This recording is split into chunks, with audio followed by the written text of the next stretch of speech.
Really look at the evidence, you'll see the truth. What's the truth? Really look at the evidence, you'll see the truth. What's the truth? Really look at the evidence, you'll see the truth. What's the truth? Really look at the evidence, you'll see the truth. What's the truth? Really look at the evidence, you'll see the truth. What's the truth? Really look at the evidence, you'll see the truth. What's the truth? Really look at the evidence, you'll see the truth. What's the truth? Really look at the evidence, you'll see the truth. What's the truth? Really look at the evidence, you'll see the truth. What's the truth? Really look at the evidence, you'll see the truth. What's the truth? Really look at the evidence.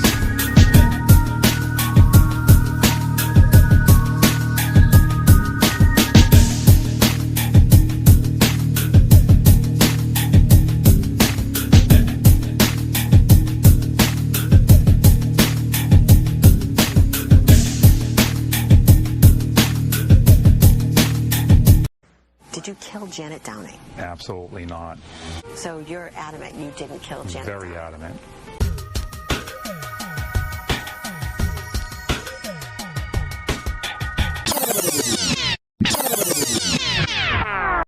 I went in about 4 or 5 hours after to get the kitty litter box and the kitten.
Mic check to the guards. How we sounding out there? Mic check to the guards. Mic check to the guards. You guys know how this goes, right? I go by the name of J.F.K. I go by the name of Jay Brillon. And I go by Kevy Kev. And if you have a carry on, please put it up top. We got plenty of room up in the overhead storage compartments. If you have a backpack, please stick it underneath the seat. Keep it real tight because it could move in flight. But before you do, make sure you take out your Cliff Bars, your Hershey Kisses, your Reese's, your vapes, your nips, whatever your vice might be. Put your trays up because I'm about to take you up to 39,000 feet. We got goals in different area codes. Please populate them right now. Let's get the conversation moving. And remember, turbulence in the chat keeps the plane rocking. And I see some early turbulence right on takeoff, and it goes a little something like this. Yeah.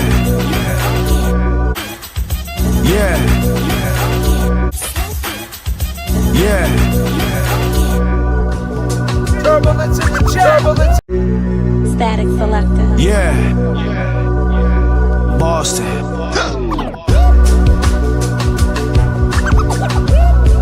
Can you hear me? Can you hear me? Boston. Static selector. We got turbulence in the chat right on takeoff. I appreciate it. Let's go, Denise says. On B, gifted 5 J.F.K. memberships. Wow, you guys are far too kind. Thank you, Becky. God Thank damn. you, Leslie, Mitchie, Missy Rose McDonald. She's been a member for 2 months. Kelly Kell. Welcome. Hey, yo. She's been a Welcome to member for all the 2 new months. members. We want to see all green in the chat if you didn't know. Static selector. Yeah. We all reppin' for Boston, Mass. All green, everything. Brought up, we were bleeding green. You ain't got our history on we all reppin' for Boston, Mass. All green, everything. Brought up, we were bleeding green. You ain't got our history on That's a beautiful thing. We see all green in the chat. I mean, we got Leslie, Cynthia, Kat just chilling. Becky with another 5 JFK memberships. God damn, man. Freebird dropped 5 JFK memberships. We're making it rain over here. I see nothing but green in the chat. Tina Marie. Everybody is green. Green eyes, thick thighs. She's all greened up. Karen, she's all green. AGE in the chat. Wow. Would you believe it? Renee, what's up? Law Wifey is here. And we also have Jay Brilliant on deck and my man Kevy Kev 781 on the Cash App. Man, Jay Bro, you hit me up earlier. You sent me an article. In that article, why don't you break it down, what you read and what you sent me, and let's start the show off in a real way. Well, the thing that got me on that article was the bottom right corner where it says that Ryan actually didn't go swimming. He went rollerblading.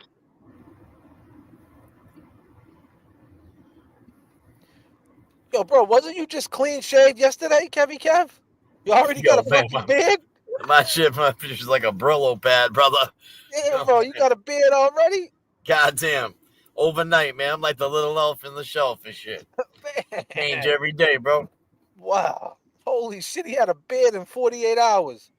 God damn. It's light. You're a sick fuck, bro. Yeah. You right back in it.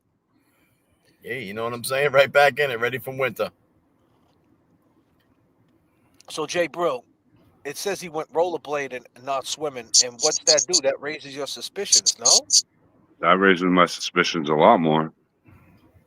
Why is that? You're all eyes on Ryan a little bit, huh? You've been about that for a minute now.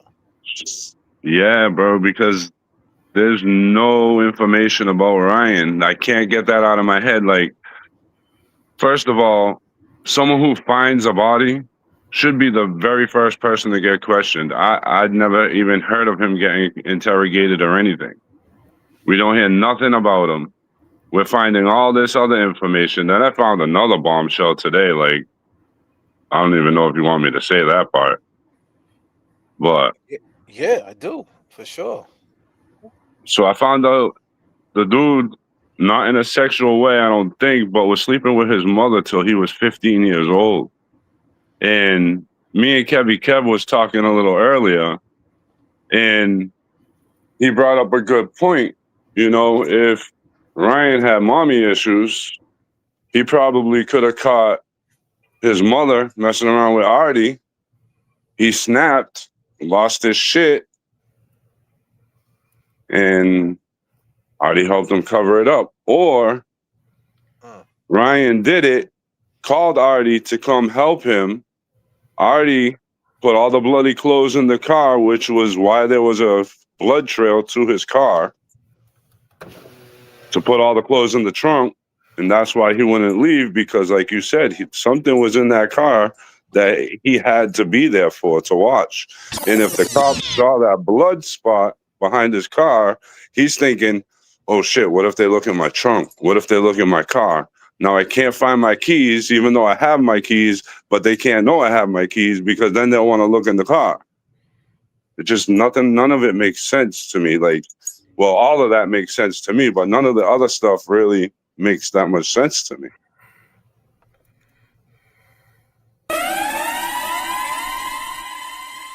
J.F.K, do you have that newspaper article?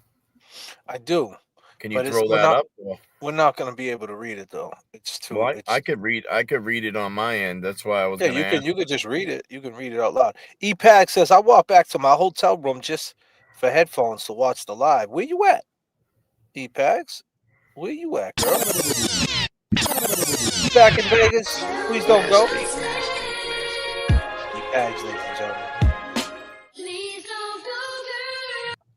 Don't go, EPAGs.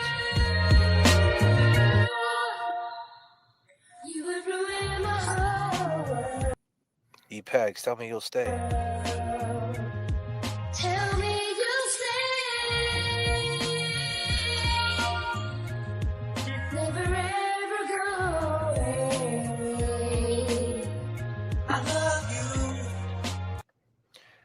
Lisa McDonald said, ha ha, my son slept with me until 15. He is now captain in the U.S. Army, married and a child and on the way.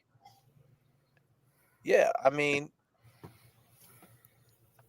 5, 4, 3, 2, 1, 0. This one's explosive.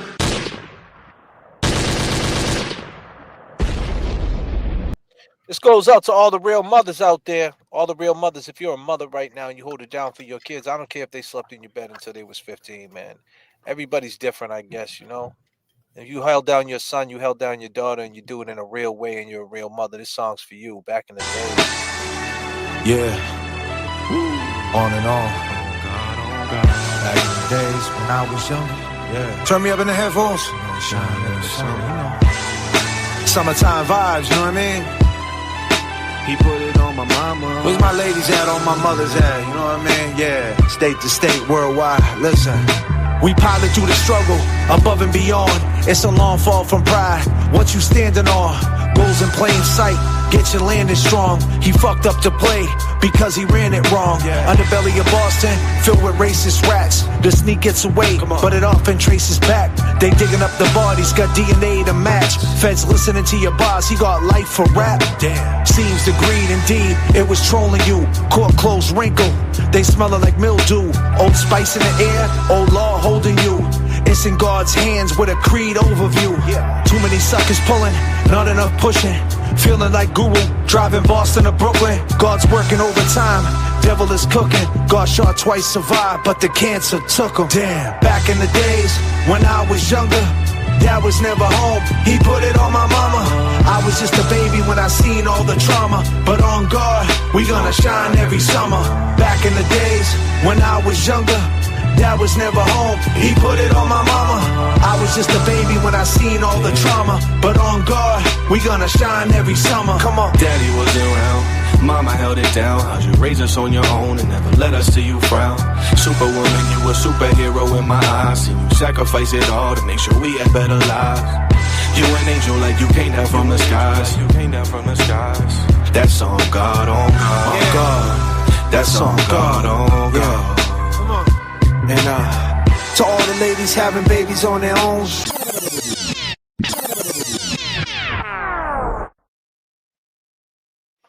E-Pags. She's making bad choices in Vegas. She needs Becky. Goddamn, Pags. Go ahead, read that article. Peace to all the mothers out there for sure.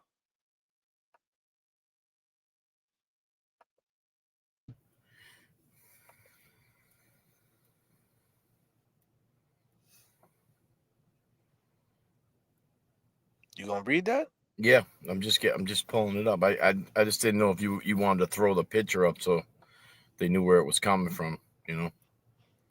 Just go ahead, just read it.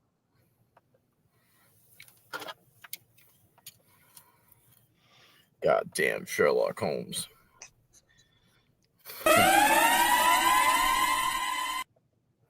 While investigators pored over the Downing home for evidence, Mr. O'Brien Sr.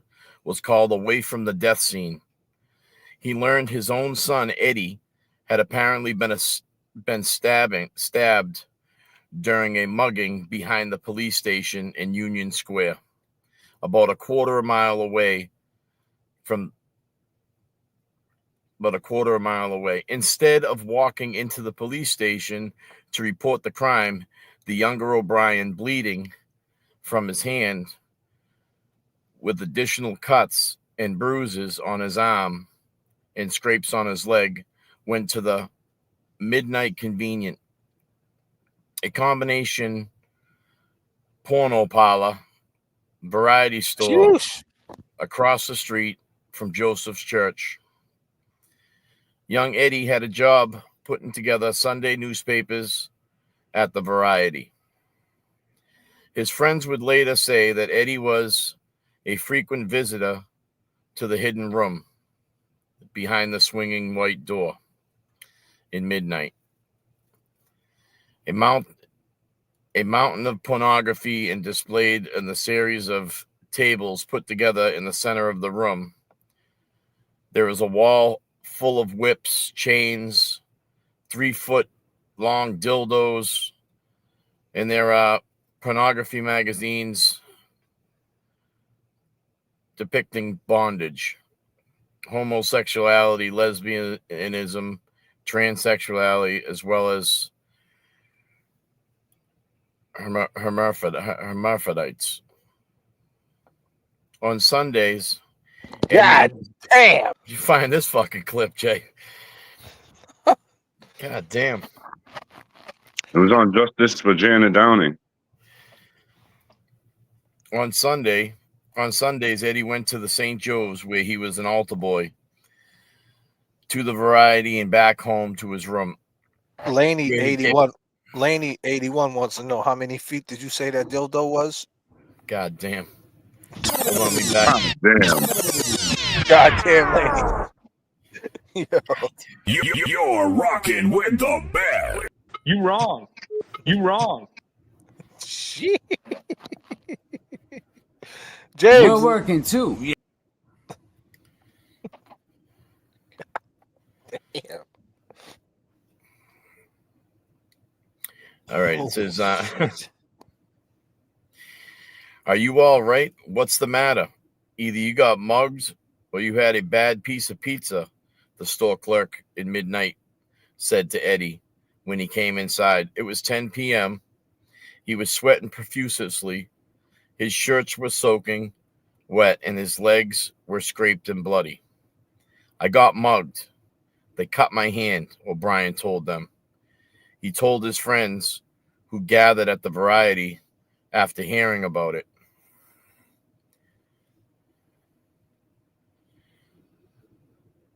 Mrs. Downing's stabbing that I was jumped by a black and a Hispanic man. They got my $18, he said, avoiding getting killed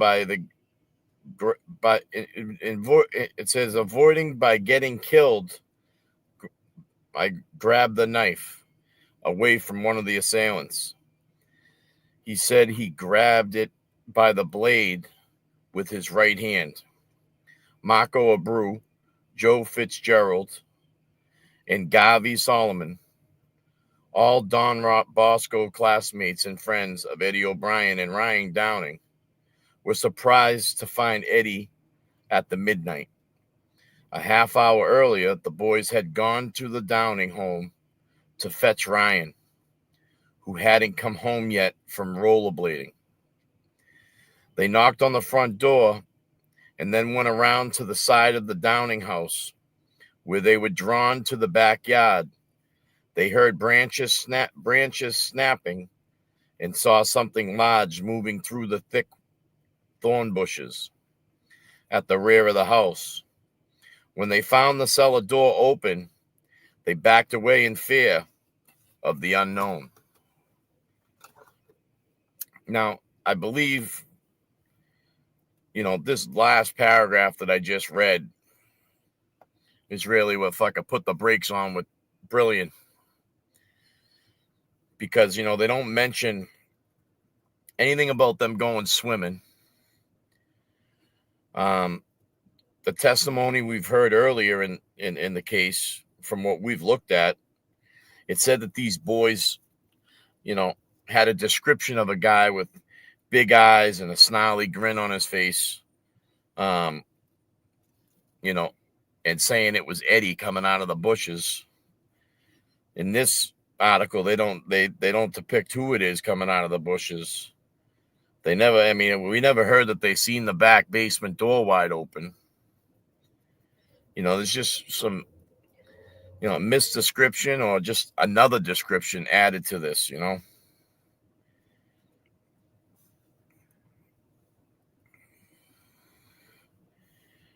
That's all it is? Yeah.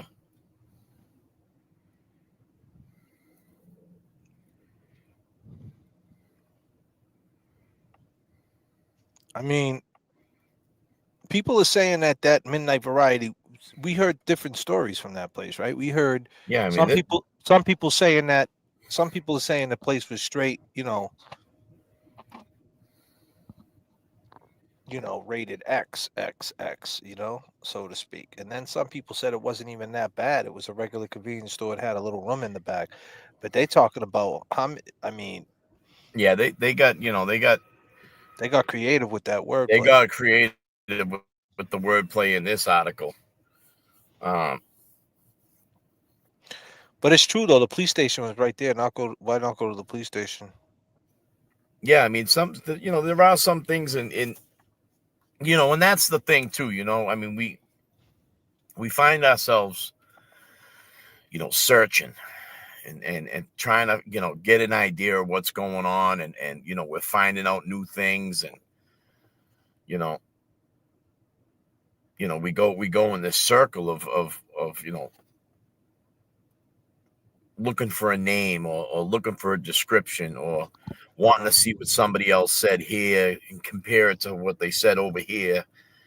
And, you find that, some people, even these editors, these journalists, let's say, I mean, they got their own spin. Maybe they had their own narrative or opinion based on what they're putting down on paper.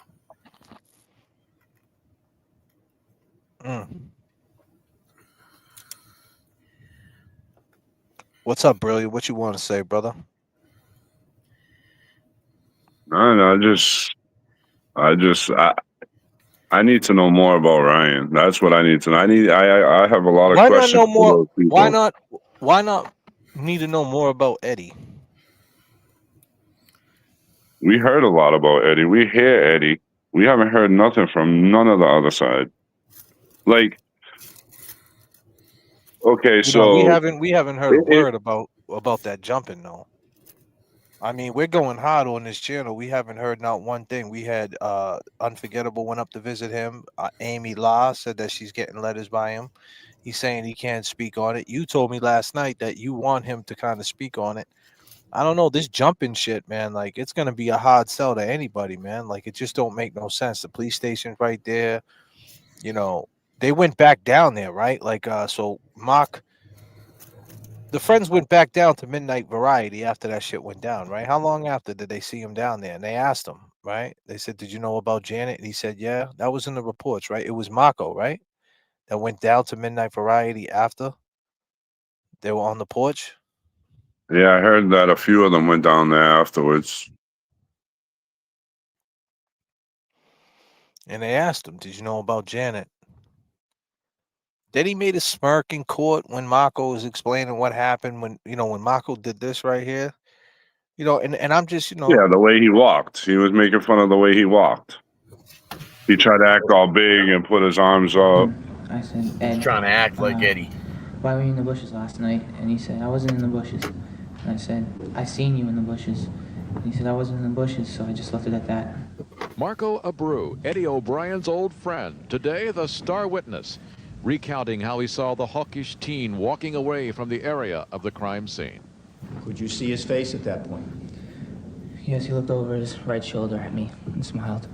And could you describe what you saw? Him smiling, his eyes were wide open. O'Brien seemed amused when Abreu recreated his body language, showing how he had appeared. A little smirk, though. His eyes were wide open. O'Brien seemed amused when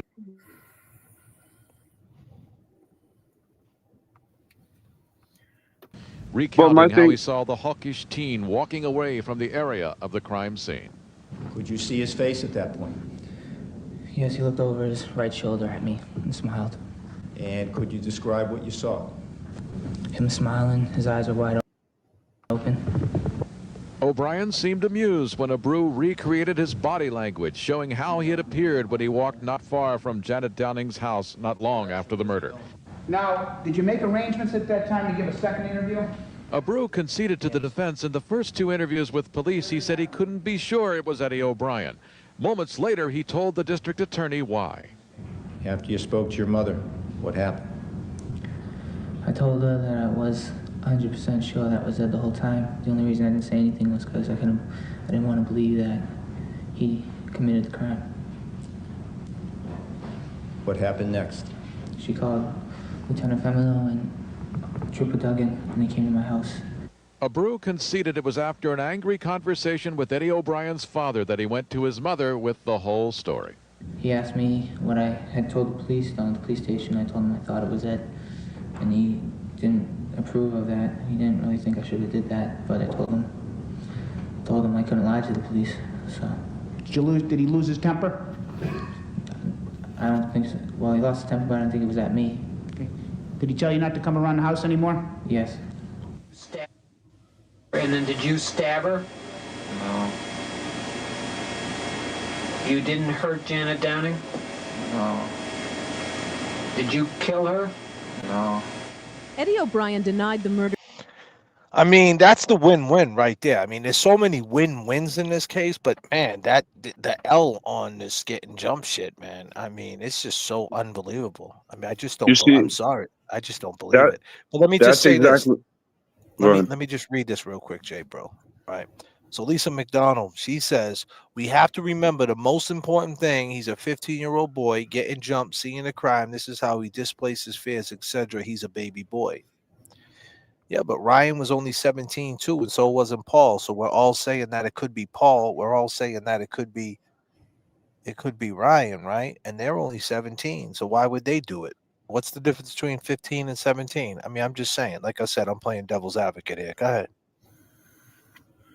Well, I mean, you got to remember that, Eddie's coming from a home where he's got a mother and father.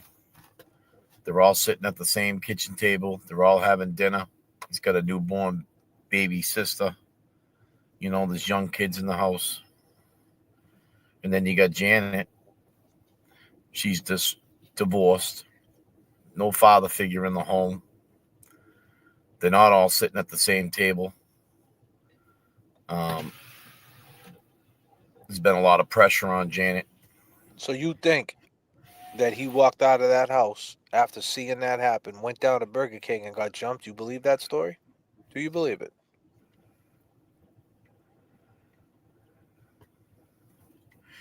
I mean,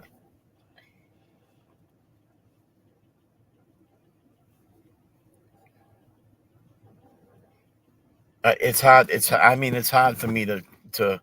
I mean, it seems so natural. Hey, I'm going down to Burger King. All right, we'll see you later. We'll see you when you get back. I mean, it's not like, it didn't seem like he feared going down there. You know what I'm saying? Yeah, but before he went to Burger King, he went in Janet Downing's house and seen a dead body. Seen Janet would pile a pool of blood. So you think after that happened, he continued his quest down to Burger King and continued to, because we don't even know if he went to Burger King. There's no surveillance cameras saying he went in there. The CPAC went in there. They didn't find no blood. Do we even know he actually went into Burger King? We don't even see a police report really for it, Yeah, we don't even know if he went to Burger King. Yeah, there's nothing about on Burger King. That's what he says. Is there a police report on the mugging? What was that? Is there a police report for the mugging? Well, from what he said in his parole hearing, he has a witness statement. Yeah, but is that before or after the It was 2 years after. But if you think about it, when he got arrested when he got trial, that was 2 years. Right, but they had a reward though too. They put up 10,000, right? What was it? 10,000? I think 10,000 from the store and 5,000 from the O'Briens. Back then, man, would you say you seen something for 5,000? Yeah, but did he get the reward? So there's the negative, right? There's the negatives. We're bringing up the negatives. The positive is he passed the lie detector test and he passed the true serum test, and the DNA underneath the fingertips is not his. So it's like, damn, man, like, it's like, why is Artie lying about cat litter and all these different things, right? 30 years later, and why did he lie? I hate to say it like that, but why did he lie about getting jumped? I just don't believe that. I'm sorry to say it. I don't believe it. If it happened, it's just it's a tough story to believe. I'm sorry. I don't know if I believe Do you that. remember the wound on his hand? When you showed that picture of it? Mm-hmm. If you look at the picture, it does look like where he was cut or how it cut him is if he tried to grab a knife, because he got his fingers in the middle of his palm. We got some turbulence. Hold on, guys. Static selector. Yeah. Boston.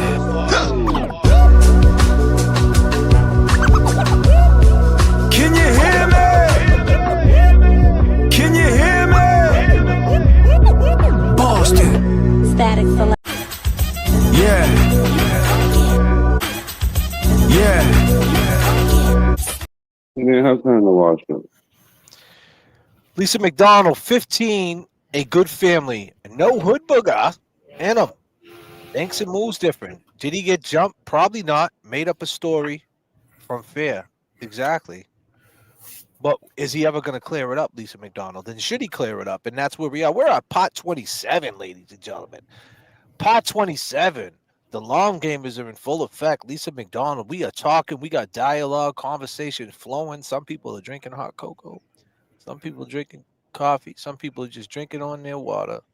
Some people are smoking cigarettes. Others are rolling blunts. Others are just laying back in their bed and watching us on the big screen. Whatever your vice might be, this is pot 27. And we're trying to break it all down. We're in a nice, smooth conversation right now. Do you feel the vibrations? God. Do you feel it? God damn. Go ahead, Jay Brilliant. Break it all down, will you? So,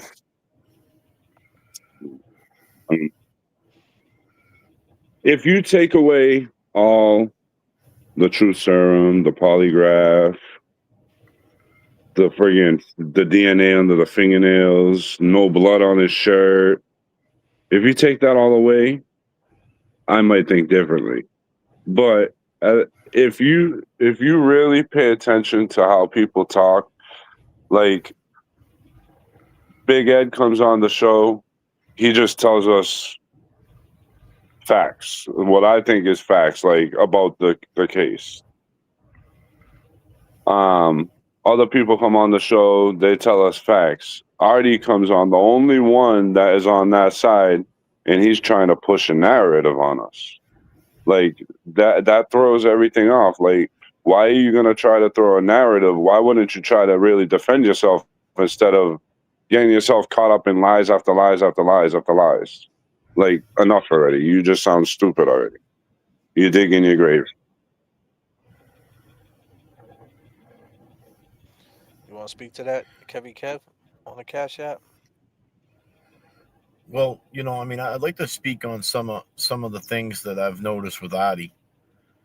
I mean, for someone that wants to come up and clear his name and show the public eye that he did not have any part in doing this. I mean, to me, I would say to myself, I would plead that, listen, I would not hurt my wife's sister. I would not hurt my sister-in-law. And those are things that we don't really hear too much. I mean, he calls her by her first name.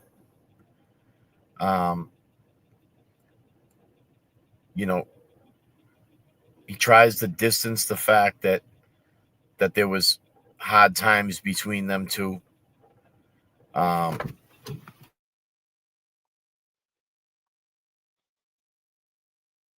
he just, he seems that he's like he's going around shit, like just constantly going around shit, and he's like, he's just putting like himself further and further away from who he really was in that family.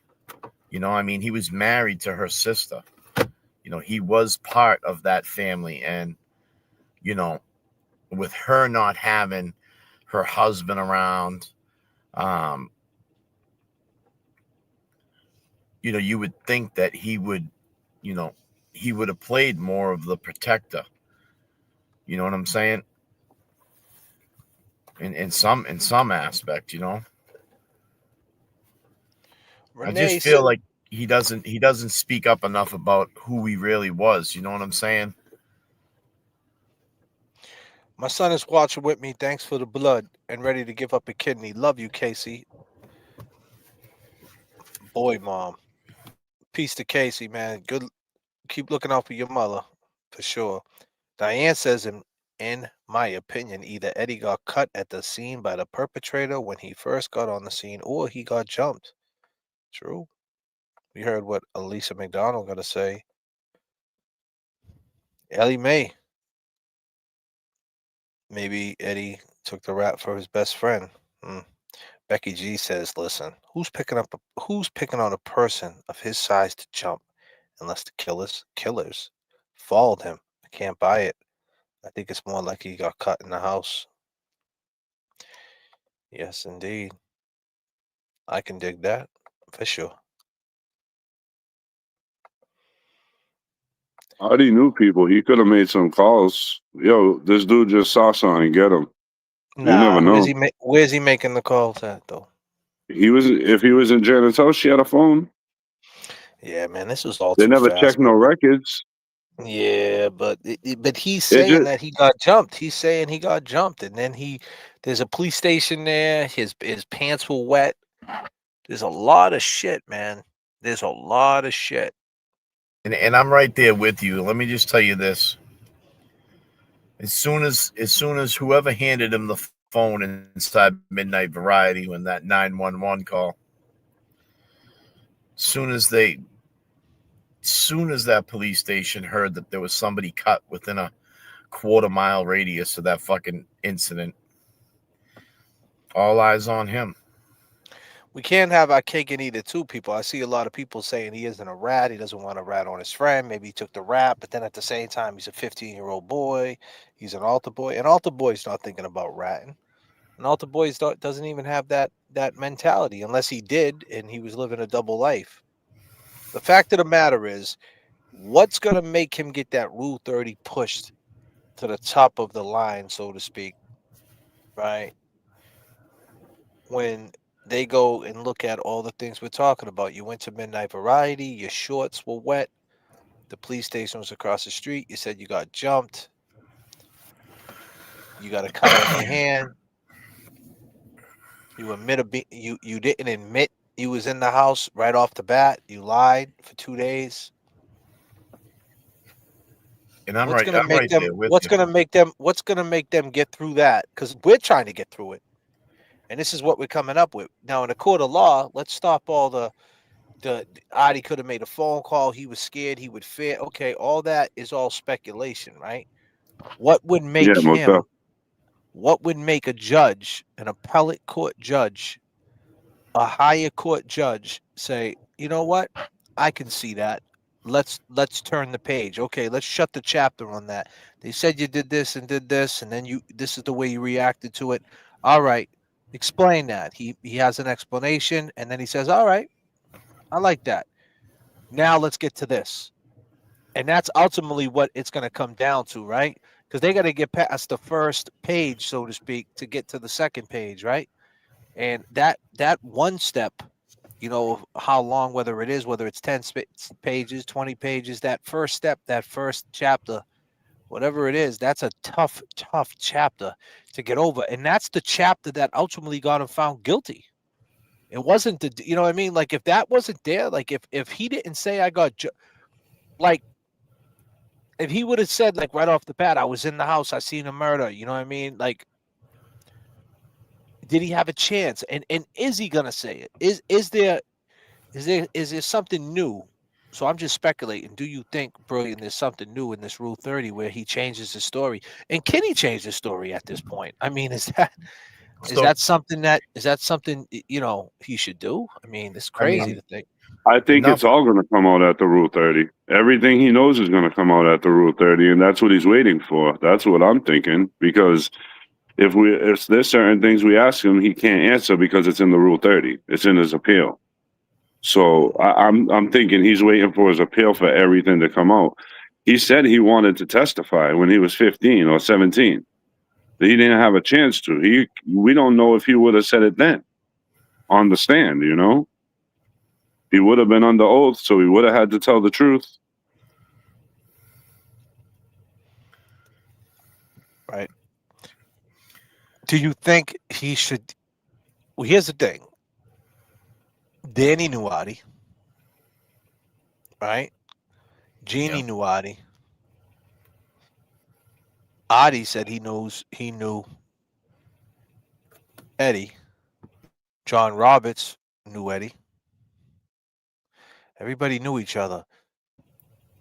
If it was Adi who put the knife to Eddie, now keep in mind,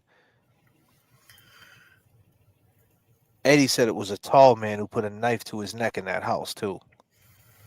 So you got a dude who's 6 foot at that point, 6'2", saying it was a tall guy. Adi's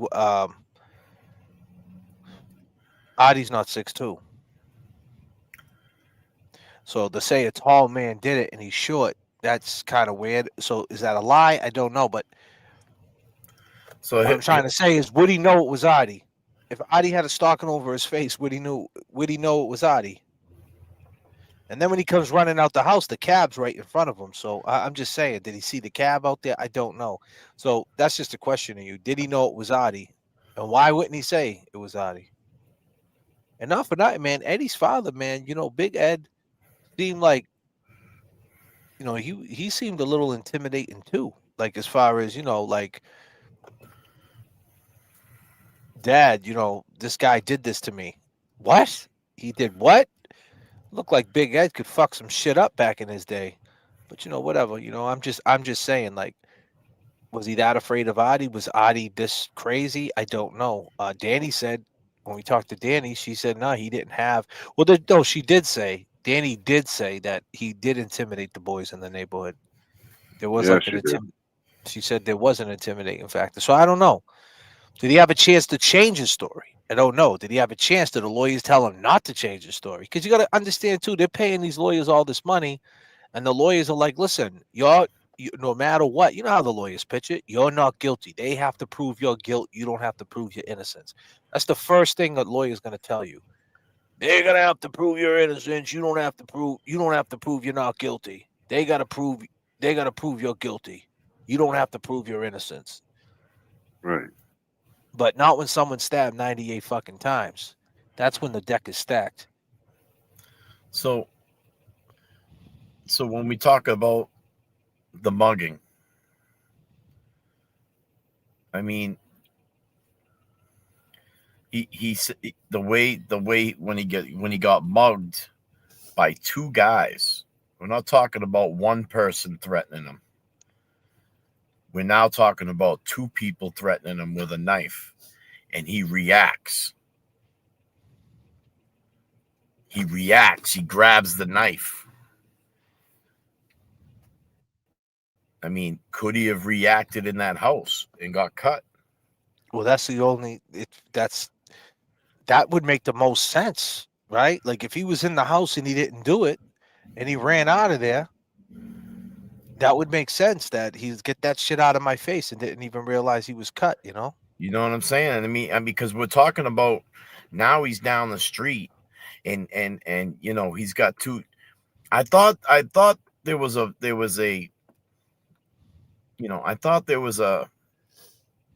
document that stated that he was walking down, I don't know whether it's Summer Street, what that street is, on the way to the Variety.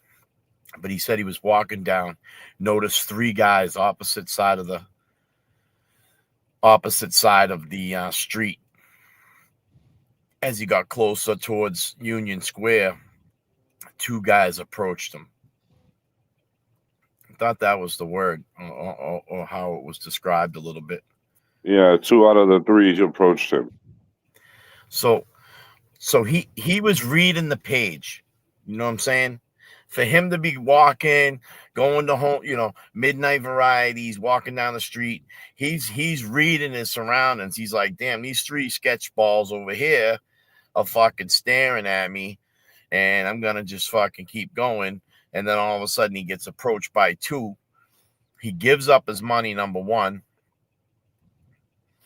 And then when they put a knife on him, he reacts. He's got a reaction. It's either fight or flight. You know what I'm saying? I mean,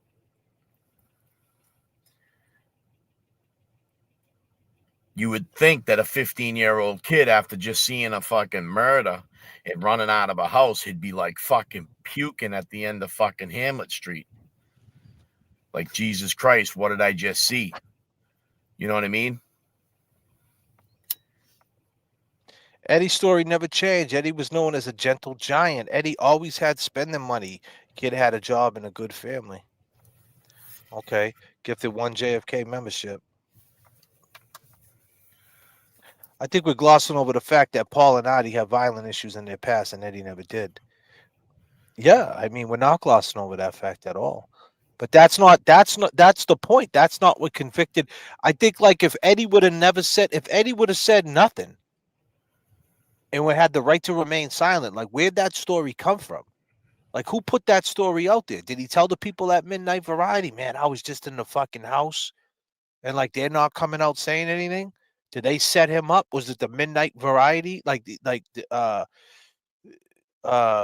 Convenient? We heard how shady that store is. They don't want no smoke. They don't want no cops poking in. What are they doing over there?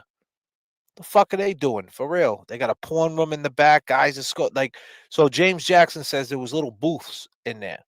Dudes are going in there grabbing magazines like, hey, let me get that Fox magazine over there. Hey, JFK, how do you know about the Fox magazine, JFK? The fuck you know about a Fox magazine, JFK? Calm the fuck down, JFK. Holy shit. God damn. But for real, like, all them, they were flowing rampant in the joint back in the day, them fucking magazines. If you had a Fox magazine back in the day, kid, in the joint, you were fucking living large. God damn. Oh, yeah. Yeah. Wild shit, man. But the point is, my first experience with the magazine was an Easy Rider. Oh, goddamn, bro. But that was like Bikers Week. Hold on.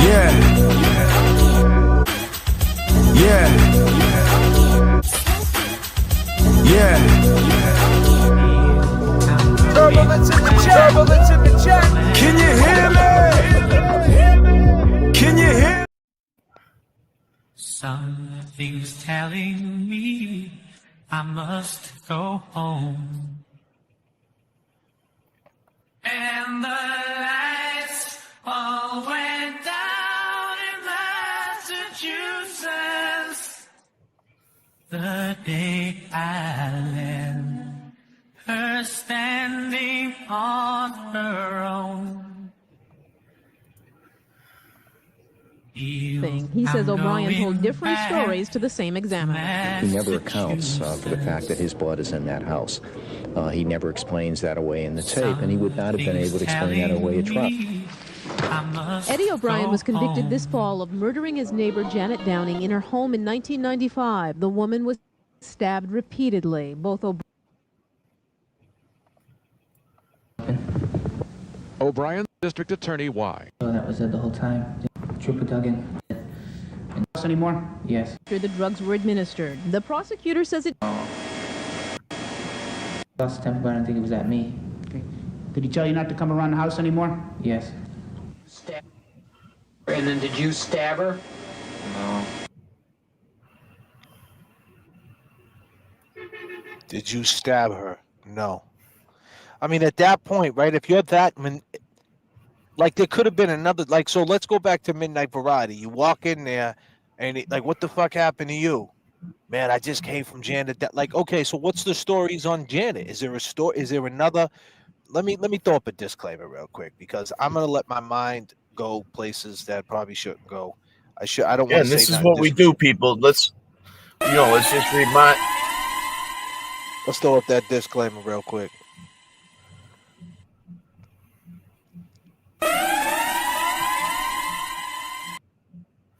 All right, so midnight. We know midnight convenient is. James Jackson said they had little booths in the back. People were grabbing magazines and they were going back there and they were doing wild shit. Not only were the doors swinging, he said other things were swinging. That's what James Jackson's words were, right? Another person jumped in the chat that lived in that neighborhood back then and said that Midnight Convenient was like any other store back in the day. They had an adult section, but it wasn't no like nothing really going on in the back like the way James described it. But in that article, it kind of explained it the way James, the swinging doors, James kind of explained it that way, right? So so the point is there was some wild shit going on back there, right? Some dark shit, right? And that's the thing about the X-rated business. There's that dark side of it, right? There's the too far side of it. Um, the deviant side of it, the stuff that's unconventional. Some people, hey, nowadays, what is a deviant anyway? Like people are into everything nowadays anyway. But the point is, he's 15 years old. He shouldn't be seeing none of these things. It's no different than a kid right now if he searches. He goes on these porn sites and he sees something, because they mix it all in nowadays. So you might click on something and say, hey, look at this. And then something else pops up that you probably shouldn't have seen, that could probably get your mind flipped like, holy shit, I didn't think that went on, right? So at 15, that's a crazy age, puberty, you're sprouting up, your hormones are raging, so to speak. And it's a tough time. So it was perfect to say the sexual obsession because it made the most sense when people say he was only 15. It's like Jay Brill said, he's 6'2", he's a big guy, right? He's, he works in a porn store. I mean, the way it all lined up, it lined up perfectly for it. But is it? Well, I'm just saying. I mean, I'm just saying that, like you're saying. I mean, it makes it sound. I mean, the Fucking place bad. ain't. I mean, that's what I'm saying. What was going on in there? So if he walks in, this 15-year-old dude, they know he's 15. They know that they're letting this dude run amok. They know that he's back there reading the mag. Hey, what up, Eddie? What are you doing back there? Holy shit, dude! Did you see the Penthouse magazine, dude? You see this bitch right here, dude? Holy shit! Look at her ass, dude. We don't know what was going on back then. Like, were they endorsing it? We don't know. People want to. That's the thing. Like, that's the era where the big brothers in the neighborhood would tell you things and they thought they were doing you a favor, like telling you how to put the moves on a girl, telling you how to do things, showing you things that you shouldn't see, and lighting fireworks off, showing you a screwdriver, showing you an IROC, showing you how to steal shit in the mall.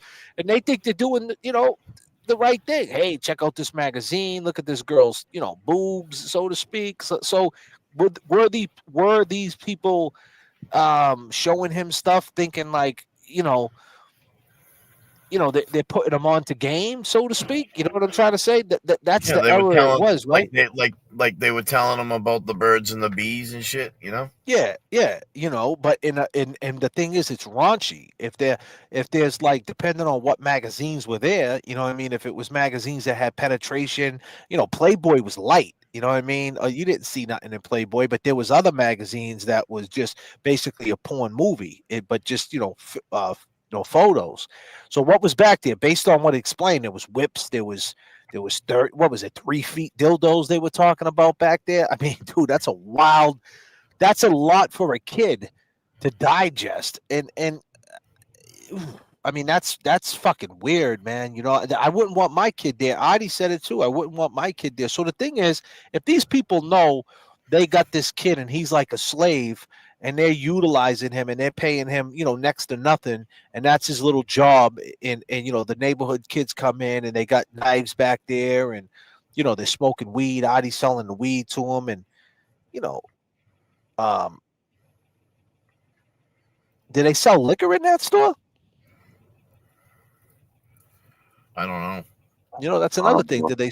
You know, I was just thinking about something. Like, Well, here's my thing. Let me finish my thought. My point, the point I'm trying to make is, did he go in there and he tells them, like, so was Janet ever brought up in there? Like, did Janet go to that store? And all the guys are like, yo, there goes that lady Janet. You know what I mean? She's a fucking hot ticket, dude. She's fucking beautiful. You see Janet, kid? Yeah, dude, Janet, dude. She's flying, dude. Yeah, dude. she could be on Fox. Yeah, she looks like this one. She looks like that one. Eddie, yeah, I seen her before. Yeah, Ryan's mother. Yeah, that's your friend Ryan. Yeah, that's my friend. One of the older dudes. His mother looks fucking good, dude. She smokes like a fucking trucker, though. You know what I mean? Like, does she get brought up? And they had conversations about her. Did things happen in her house? Did people hang out at her house? You asked Adi that question. Was there traffic in her house? Yeah. Somebody jumped in the chat and said she was doing other shit. Right? Remember, someone jumped in the chat and said, "Yeah, it was a revolving door." Yeah, someone said that she had men coming in and out the house. Like, that's what someone said in the chat. I don't know how true that is. R.I.P. Janet Downing. But I'm just saying, if the house was a hot spot and there was all types of shit going on in that house, well, and he comes walking. Let me finish though, please. He walks in and he says, he goes, I just came in and fucking Janet was full of blood, and they turn around, kid, you don't want to say you were there. They're gonna say you did it. They're gonna say, don't say nothing. Don't say. Tell them you got jumped by two black dudes. Here's the phone. You know what I mean? Did they put him up to it? You know what I mean? The adults. You know, I'm just saying, who are these people? And none of the people he didn't rat out because he thought they were his friends, the OGs. He thought, like, listen, we've been going down this rabbit hole of why he said this story. Like, is that the reason why?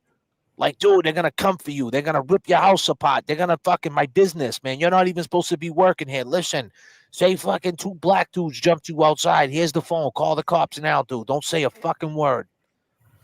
Did that happen? I don't know. Do they think they were Whitey Bulger? Like, back then, everybody thought they were in the mafia, right? Did they think they were big guys? Did they have stolen merchandise in the place? Was it a fence thing going on in there? How many boosters went in there and say, hey, listen, I got a bunch of Disney tapes. You want to buy them off me for $7? And he's selling them for 20, and he's selling them for 15? Slanging Aladdin tapes over the counter. I mean, this is what was going on back then. Now here comes this tickets and shit. Yeah, I hear you. Yeah, you know what I mean. So, like, did he walk in there and they're like, "Holy shit, you're gonna bring mad heat to our store"? Because this is the first place you came after you telling us what you just seen. Nah, you need to say this.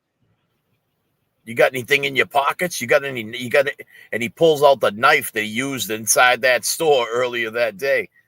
They're like, "Fuck." I'm just saying, like, what happened? Like, who, you know, we talk about he was 15. Did someone get in his head, you know what I mean, to say this fucking story? Because it sounds like made up, but that's, you know, that's, go ahead, man. I'll let you finish your thought, but that's where I'm at with it. No, I don't know. I mean, Like, I just was trying to chime in a little bit. Who's these people at Midnight Variety? You know what I mean? That's all I'm saying. No, I was just trying to chime in and highlight a couple points that you were saying, and it's like, when you bring it back to, like, you know, we don't know. I mean, how Janet was, man. You know what I mean? You got 15, 16, 17-year-old boys in and out of the house, hanging with your sons. I mean, is she walking around in short shorts and fucking a tank top with no bra and shit, fucking on a hot summer day? And his friends are staring at her. We don't know. You know what I'm saying? Like, I'm sure they were like though. that. Did she come out of the shower with just a towel on? Like, hey, you guys, get the fuck out of here! It's hot out. Go play. Go swim over Jimmy's. You know. Hold on. Who knows? We got 5, 4, 3, 2, 1, 0. This one's explosive.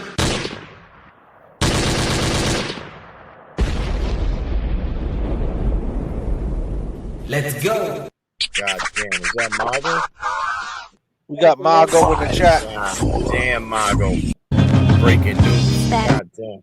We got Margot Nash in the chat. Everybody put your peace signs up. Margot is going to walk us through. Margot Nash, everybody. Peace signs up for the lovely Margot. Let's go.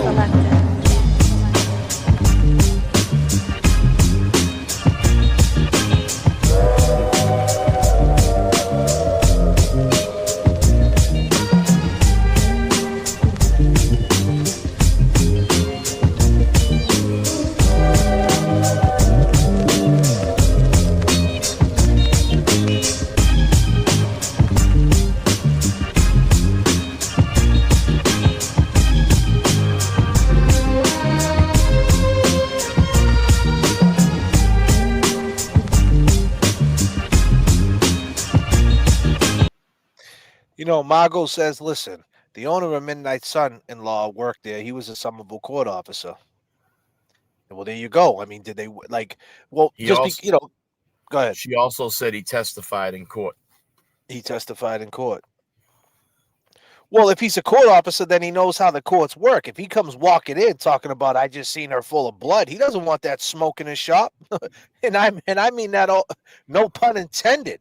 A little 15-year-old walks in talking about, man, I just went in Janet's house, man. She was in a pool of blood, and I seen this person. Ah, man, don't say a fucking word. Hey, why'd you say that? No one. So he must have talked about the knife too. And like, She said. what did they like? Listen, man, people. What's that? She's responding in the chat. Margot's responding in the chat. She said about. I think she's saying he testified about that knife too. Yeah, that's who Eddie gave the knife to, right? She said the knife too. It's hard to like understand everything, so I'll just let the chat decide. No, my bad. I just. Did someone see Eddie get jumped, but has since passed away? Yes.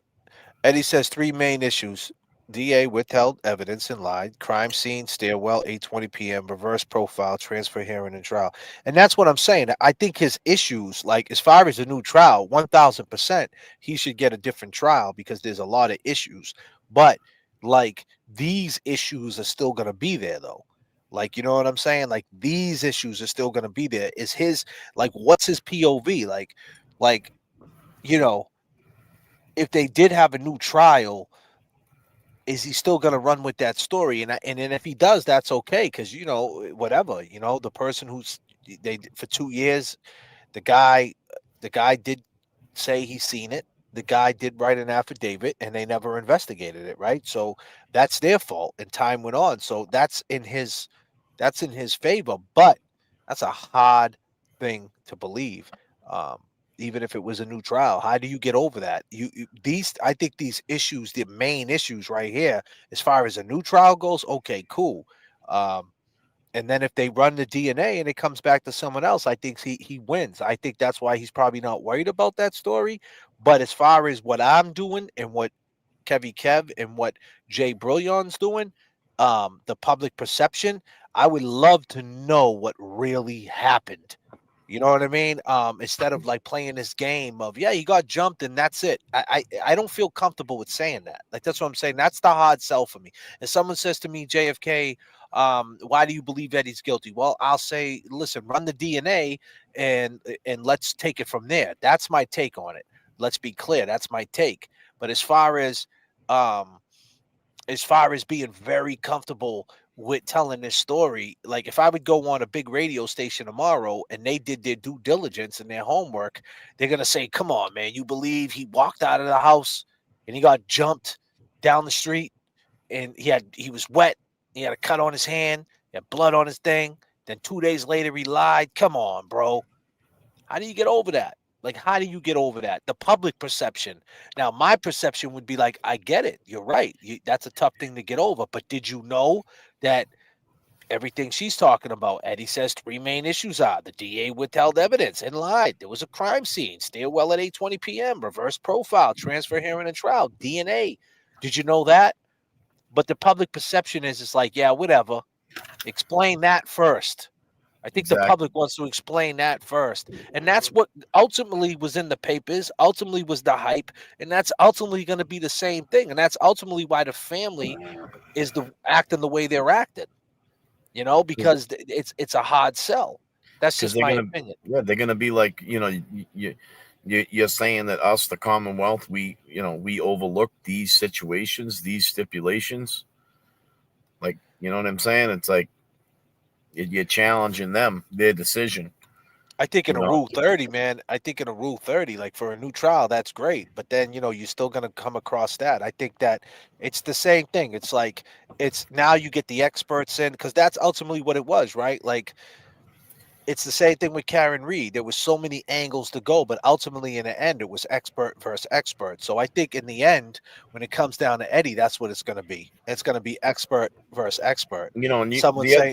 Someone saying we checked the DNA, and it's not his, and it was this person's. And based on the timeline and how many times she was stabbed, and then the knife. Remember, the knife went 7 inches in. The knife that they found on Eddie was only 3 inches. So it's kind of like all the experts are going to testify and say, "Nah, there's no way a 3-inch knife could puncture a liver." So ultimately, it's going to be that, right? People believe in the expert, even if you don't believe the story about him getting jumped, and that just becomes the elephant in the room. Ultimately, it will be the experts, to beat his case, to get him found not guilty. Ultimately, same thing with Karen Reed. We seen the waterfall video, and we're like, oh, there it is. That's what happened. But it's like you're not trying to solve the case. You're not trying to solve what happened to Janet, and it's the same thing with Karen. You wasn't trying to solve the Karen Reed case. You were just trying to, put Understand it. reason. Well, but the point is, in the court, it's not about solving the case. It's about putting a reasonable doubt out there. So if he gets a new trial based on all the evidence he has, and obviously the DNA should just exonerate him, I would assume so. But even if it doesn't exonerate him for whatever reason, if there's another layer to it that I'm not aware of, right, and that we're not aware of as people, right, there's a lot of reasonable doubt. You know, there's a lot, just with Adi showing up and the witnesses and Gina and Janet saying investigate that morning, the state of mind she was in. There's a lot of reasonable doubt to make people say, I don't know, just like you're doing now. I don't think he did it. And that's all the fuck he needs. But here's the thing. When it comes down to, are you comfortable with that? See, with Karen, we knew it was as simple as reasonable doubt, but we were comfortable with saying that let her go, right? Because ultimately, even let's just say hypothetically, Karen did back up and kill John. It wasn't a murder, it was an accident. The chances that she's going to back up and hit somebody again, if that's what she really did and she got away with, if that's the case, right? That's probably never going to happen again with her. But the question is, if Eddie gets out again, right? Are you comfortable? Do you truly believe that it isn't Eddie though? Because if it is Eddie, chances are someone's getting cut again. You know what I mean? Like Yeah, if but it don't is you think Eddie, that would have happened in jail already? no, I don't know. I don't know. You know what I mean? I don't Now, know. now when I don't now know. when we, like, we've been talking about, him getting jumped, and that is a big hurdle for him to get over. I mean, if this story changes, I feel like there was a lot invested. There was a lot of people invested in that description of that point of time in between. There was a reward. There was somebody that reached out and said, I'm going to sign an affidavit. We got store clerks that are, here, call 911. I mean, it Yeah, just but that witness supposedly called the cops that night when he seen it and waited for them, and they never came, and that was way before there was a reward. So that's a fact. I mean, not for nothing, but like, if That's a hold nobody, on, hold if on, hold on. That's a fact, Jay Brilliant. What you saying? Yeah, that's a fact. All right. There you go. That's something. That's something to think about. And that's why 2 years later he called back. Obviously, he seen the trial start and was like, dude, I called the cops that day. I was there. I seen that. And that's why he made the report to the state police. It makes sense. 2 years later, That 2 years night he later, made a he started report to the trial. state police. No, 2 years later he did because he called the state police and said, I called the Somerville police and I waited and waited and it never it came to question me. So he just left. And then they said 2 years later, Eddie said 2 years later, they reached out to the state police and gave his statement. Now, if you put two and two together, 2 years later would have been when the trial started. Right. And he probably seen the trial and was like, oh shit, I witnessed that. Unforgettable says, was Carol questioned? If Janet had long hair in her hands, could have been a scuffle between her and Janet. Adi finished it. Adi didn't go to the hospital. Odd to me. They claim Janet wanted it. Yeah, but no one's seen Carol. No one's seen her? How'd she get away? What, she just put on a fucking, what, she put on a cape and fly away? I mean, that's what I'm saying. Like, Carol had nothing to do with this shit. Wonder if Eddie's parents knew what went on at midnight. I mean, Well, I see, just that know the mindset. I know the mindset of people in Somerville, man. It's the Winter Hill, it's that mentality. Yeah, dude, listen, keep it quiet, so solid. Fences, hustling. Community, the Charlestown. Charlestown, Somerville. Cambridge. It's these different towns. You had the Everett guys, you had the Malden guys, you got the Revere kids, you got the East Boston kids. Like it's especially back then. It was the North End. Like you yeah, but had it was very clicky, man, back then. what I think is weird though with that situation, and I agree because I mean, like I say to you, like, and from local shit where we're from, like, yeah, we could get a 30 pack after hours. We could fucking get a scratch ticket cash if it was a big hit. You know what I'm saying? And why would that store clerk dial 911 and hand him the phone and have fucking 50 show up to that place if it was like that? That's what I keep thinking. Margot said the parents knew. It was when they were teenagers.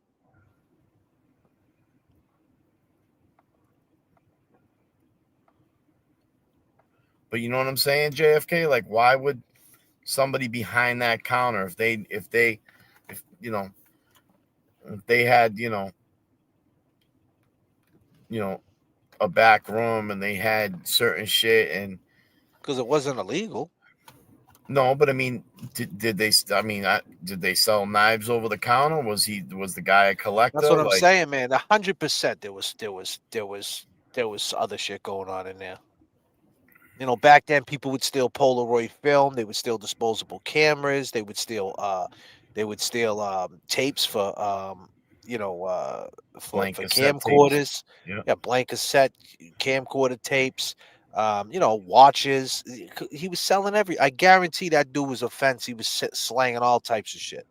Them dudes were boosting all over the place. Them fences were everywhere back then, especially in stores like that because it was a community store. So the community would go into the stores and oh, I got Home Alone. Why go buy Home Alone at fucking Walmart or at Suncoast Video for $30 when you could buy it off me for 15? And they're yep. buying 100 at a time from the kid who's stealing them at Suncoast. I mean, that was the hustle back then. I mean, I'm not saying 100% they were doing it, but if they would, if it was a miscellaneous store and there was variety, so to speak, in that store, and they were doing too much in that store, like you said, why would they want to open the police to that store to come rummage through that store? It would bring heat. So, I mean, why not say you got jumped outside the store? That's the point. Tell them you got jumped outside. Do not come in here and tell them that you came in here and told us what happened. No, no, no, no, no. Tell them you got jumped and get the fuck out of here. Like, is that what happened? You know what I mean? Well, I mean, supposedly that. I mean, I don't know how truthful this is, so don't hold me to it. But I thought that the police, they looked at Eddie's hand. They kind of was like, "Here, man, fucking throw a rag on it. Here, grab this paper towel, wrap it around. You're good, man. Just keep it clean." And They then drove him home. the police drove him home, right? I thought. Fucking police drove him home. Margot Nass, the police drove him home, right? I think that's 100%. Yep. I think everybody told us that. Now, I mean, not for nothing. I mean, just let's just think about it. You know what I'm saying? They get a phone call. There was an attack in the square, and someone got cut in their hand. Now they bring them back to 71 Boston Street. I mean, they bring them back to 73 or wherever. You know what I'm saying? It's right there where this whole scene is. I mean, do you think a police officer ain't gonna say, "Geez, I mean, you cut on your hand. This lady was brutally cut." You know what I'm saying? I mean, it just that whole story. You think he would be cut more? And Adi wasn't cut though. No one's seen Adi. Adi wasn't cut at all though either though. You know what I'm saying? And like you got to think about Adi that night. Danny said he was acting funny. He was real quiet. He stood on the scene. He washed up. Did Adi? He had shorts on. Was there cuts on his leg? Could Adi, like based on who we know about Adi now in his 60s, could Adi like be in that situation outside that house with CPAC unit, looking for a key, cab, talking to Danny, smoking weed, knowing that he just did that crime? Could he pull it off without breaking, without saying something, without showing his like? Because at the time, like everybody's saying now, like yeah, after it was all said and done, and they start thinking about an alternative. But at the time, was people saying, "Damn, man, like." No one grabbed the cop and said, "Hey, this fucking guy's acting." Because at that point, no one knew who did it, right? They didn't say this guy's acting like a weirdo. And that's another thing. If you get Gina on the stand and they cross-examine her, they'll be like, "Well, listen, at the scene, did you go up to a cop and say the guy Adi's here?" And Janet said earlier that she was afraid of him, and now he's on the scene. I think this is the guy. You know what I mean? Like, that never happened. And he brought that up too. He said, well, if she was so afraid of me and that story's real, why'd she let me go upstairs and smoke weed with her kids? You know what I mean? You got to like, and listen, and that's what we got to do. Like everybody's saying Adi this, Adi that, it's like, so Adi could smoke weed with 2 girls right after he did that. He's capable of doing that. Well, then that But means Danny he must have also said that her mother wasn't paying attention. Yeah, she wasn't paying attention. I'm just saying, was she paying attention to Janet that day? I talked to Gina. She said that Janet was saying that Adi was fucking running up cabs and grabbed the book, and there's Adi. I'm just saying, if you don't know what happened and you just find out she got murdered, and there's Adi, and even 3 hours before that, the lady who just got murdered saying that she's afraid of Adi, wouldn't you tell somebody right then and there? Even Gina had a fucking issue with the dude. You know what I mean? She told her daughter, buckle up, buckle up. She felt like she was getting followed around too. I mean, it didn't stop there. I mean, I always think of like those situations where like there's a missing person and the kidnapper's there at the scene trying to help you find them. You know what I'm saying? Like, oh yeah, this is such a tragedy. Let's look over here. You know what I'm saying? And I mean, that shit happens, man. That shit happens. What happens? People that are fucking the ones that kidnapped that kid, they're back at the scene trying to help you find them. Yeah. They insert themselves. Based on you talking to Adi, I'm asking the question based on what have you talked to Adi. Adi's been in the chat, right? Like Adi's been in the chat. He's okay. We get it. He's a liar, right? You got to look at this from the POV. He's a liar, right? But being a liar doesn't mean he's a murderer. Let's be clear. You know what I mean? Let's be clear, right? So based on of what you talked to Adi, do you think Adi could have pulled that off? You think Adi could have did that to Janet Downing, went outside, talked to everybody, manipulated that whole situation for 30 years? He could have held this in. I mean, damn, we talked to him for a month, and we already got the dude fumbling his words. For 30 years, this dude hasn't fucking slipped up? Because we keep talking about how you got to give him the benefit of the doubt. Adi, I know you're watching, Adi, and tonight JFK's getting your back, Adi. Would you believe it? Tonight I'm on your side. Just this little segment.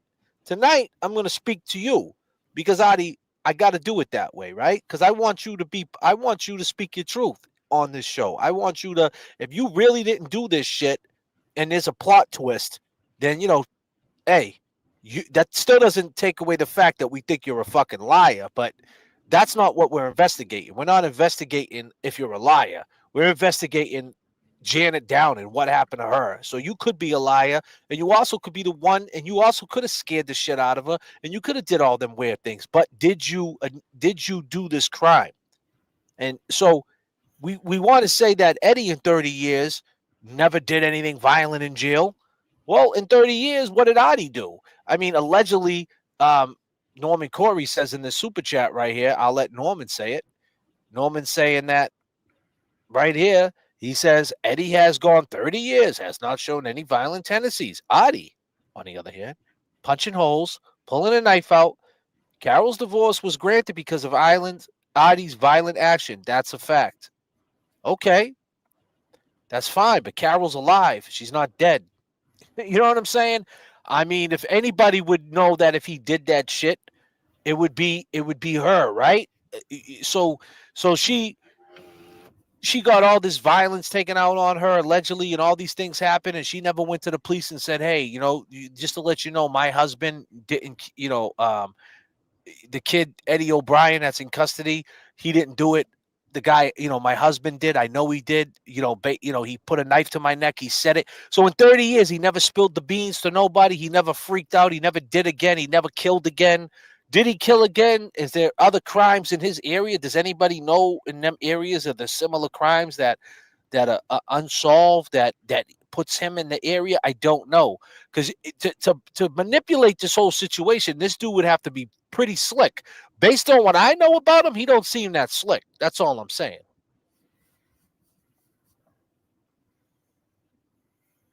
So so before we just jump the gun, man, and just want this story to be Eddie gets on the bike and goes to Europe, it could be that Eddie actually did this shit. So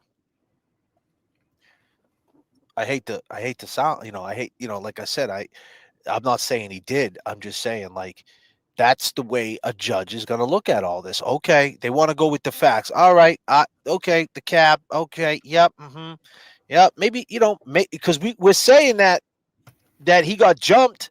That's a possibility. Maybe he really just did lose his fucking cab key. Right? Brilliant. Yeah. It's maybe he just lost his fucking cab key. Yeah, but there's a report that they found it and gave it back to him. Okay, maybe he lied. Maybe he had 2 pounds in the trunk. Maybe he had a gun on him. Or bloody clothes. Or bloody clothes, of course. Maybe Eddie didn't get jumped. And the thing is, if it comes down to Eddie, this is what. So basically, part 27, where this conversation basically started and where we're at right now, is like, should Eddie, for the public perception, speak on if he knows who did it? Because Margot Nash had a conversation with him. His father had a conversation with him. And they know, based on what Eddie told them, of what happened. I'm pretty sure he filled in the blank to them of what really happened. And that's not my place to tell him when and where and how to do his business. This is a story that we're just covering. But as far as his business and the way he goes about handling his business, that has nothing to do with me. Has nothing to do with the long gamers. I'm just asking a question. As far as the public perception goes, if it came down to him saying all these years later it was Adi, should he do it? Jay Brilliant said yesterday yes, right, Jay? Yeah, I think he should. And I'm going to say the same thing today. Absolutely should. If he knows who did it, say it. Bottom line. Exactly. DNA, 110%, Margot. DNA says that Eddie didn't do it. And I listen. Exactly. But the DNA ain't never said Adi did. And that's the whole point. Run the DNA. And that's what I'm just selling tonight, Margot. I'm not trying to be hard on Eddie. The fact is, right? Eddie's been in jail for 30 years. There's nothing I can say to be Eddie harder on Eddie than that, right? I mean, my man's been in jail 30 years. I'm sure he's seen, I'm sure he's been through it all. I'm just running a show here, and I know that Artie is he populates this chat. I don't want to curate a chat. Even Big Ed said, I don't want to curate a chat and say we know who did it. And the fact is, we don't know who did it. Them are the facts. We don't know who did it. Adi is looking real suspect based on his lies, and Adi can't explain his lies. And then we say maybe it was Ryan, maybe it was Carol, maybe it was this one, maybe it was that one. Well, we know it wasn't Eddie, right? Because of the DNA, right? It didn't come back to him. But is there another reason why that DNA didn't come back to him? And we're going to get Vinnie Politan on here. And when he comes on here, is there an answer to that? Like, do we got to get a DNA specialist on here to explain that it's very possible that DNA could have been his, but for some reason it didn't come back to him? I mean, is that possible? I don't know. Is there another layer to this shit that I don't know about? Because if it's as simple as that, then why? God damn.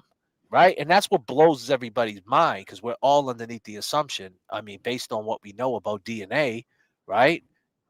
That if there's DNA underneath fingernail clippings and it comes back and they run it to his makeup to him to match him and it doesn't come back to him, then that's it. He should have been let go from the jump. Why? How didn't he get let go? Right? Like how did they still convict him? And like how did that happen? Exactly. Is there another layer to it though? Is there a reason why? Is there something that we got to get that trial? And we heard Margot, and we heard why Margot said, she said that his lawyer didn't hop on it. We heard, Keith. He said the same thing for whatever reason. He didn't stay on top of it. Bad representation. We get all that. But how do we, in the public perception, how do we make a free Eddie T-shirt? And how do you feel proud wearing a free Eddie O'Brien T-shirt to know 100% that Eddie O'Brien with 1,000%, right? That you know for a fact that he didn't do this brutal, brutal murder of Janet Downing. Now, if it makes you feel better and you hear about the cab and the hair and the story and the skates and rollerbladings and all these inconsistencies in this story, you want to put it on somebody so you could say it wasn't Eddie. But can you 100% say it's Artie? And do you think that Artie has that in him? Is he a psycho? And who, we got to find some friends of Artie, man. Like who is this guy? Well, I mean, we've heard stories, man, already, man, that he got ran out of another town that he was living in, and we've seen him. He's had some explosive relationships. 10 years prior to this. I mean, 10 years after this this incident. I mean,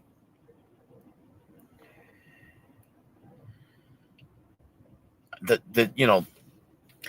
one thing, JFK, that bothers me with Adi is his compulsiveness on being front and center and being the first to speak on the family of Janet. I mean, he was an uncle. He's not I mean, through marriage, he's not an uncle now. Maybe once an uncle, always an uncle in his eyes. Okay. But his compulsiveness on being, for 30 years, always jumping in and your call has been forwarded to an automated voice messaging system. 802-490-9734 is not available.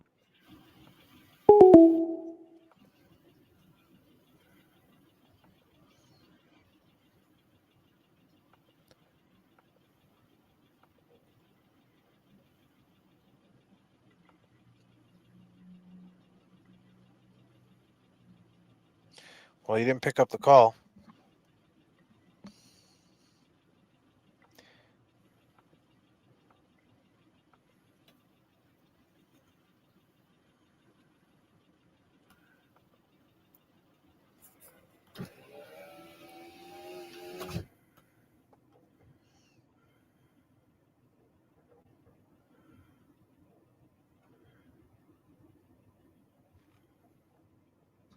You ain't got nothing to say, Kevin Kev? So Margot's, I'm just reading that comment. So Margot's kind of stating that he hasn't talked to, let's say, the boys and the daughter for years. I mean, that's how I'm taking that. The family. So, but it seems like he's got to get something out there. He's got to paint this picture, Just so happens this time he mentions the fucking cats. Never mentions the fucking dog. I just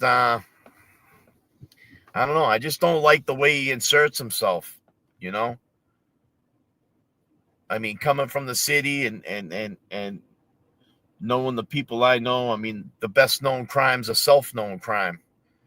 You know, this dude's out here, he's just in the mix every 2 seconds.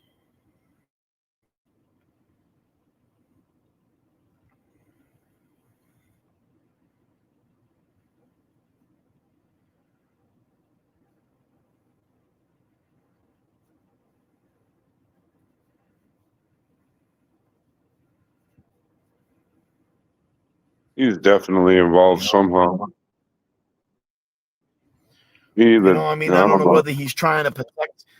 Yeah, I don't know whether he's trying to protect one of these kids. But he always said keep the kids out of it. The kids are part of it. The kid found his mother dead, so why are we keeping him out of it? He always says keep the kids out of it. They're not kids anymore. That's what now see, like when you just said that, keep the kids out of it. Keep the kids out of it. It's like he's still trying to speak for them. You know what I'm saying? They're adults. I mean, it seems like he tries to get ahead of what's being spoken for that family, as if he was there that day, like as he's never grown up, which is just a fucking weird thing for me to comprehend. You know, why not say, oh, you know, well, you know what? They got families of their own. They're old enough. If they want to speak, they can speak. But it's like, nah, he's gotta, you know, leave the kids out of it, you know. Even when he talked about his ex-wife, yeah, we're not together. We're still in good standings, but she's under some medical health conditions, and she probably wouldn't be able to speak on it. I mean, he's speaking for a woman that has been separated from him for probably fucking 20 years. Like, where's he getting off fucking talking for her? Right. But a couple people told me she's not good in health. But if you did know something, wouldn't you want to get it off your chest before something happened? I mean, the way I'm looking at this, the only way this works is that time just went by. That's what it comes down to. The reason why Artie could handle this all these years is because time went by and it never was talked about. And that's a fact. I'm going with the facts. It never was talked about. Yeah, they had the truth about Eddie O'Brien, and he popped up in 2015. You know, he did the little interview. That shit didn't go over well. They didn't even keep that posted on Channel 7. You know what I mean? We had to go dig into the archives to find that. God damn, Becky So, G.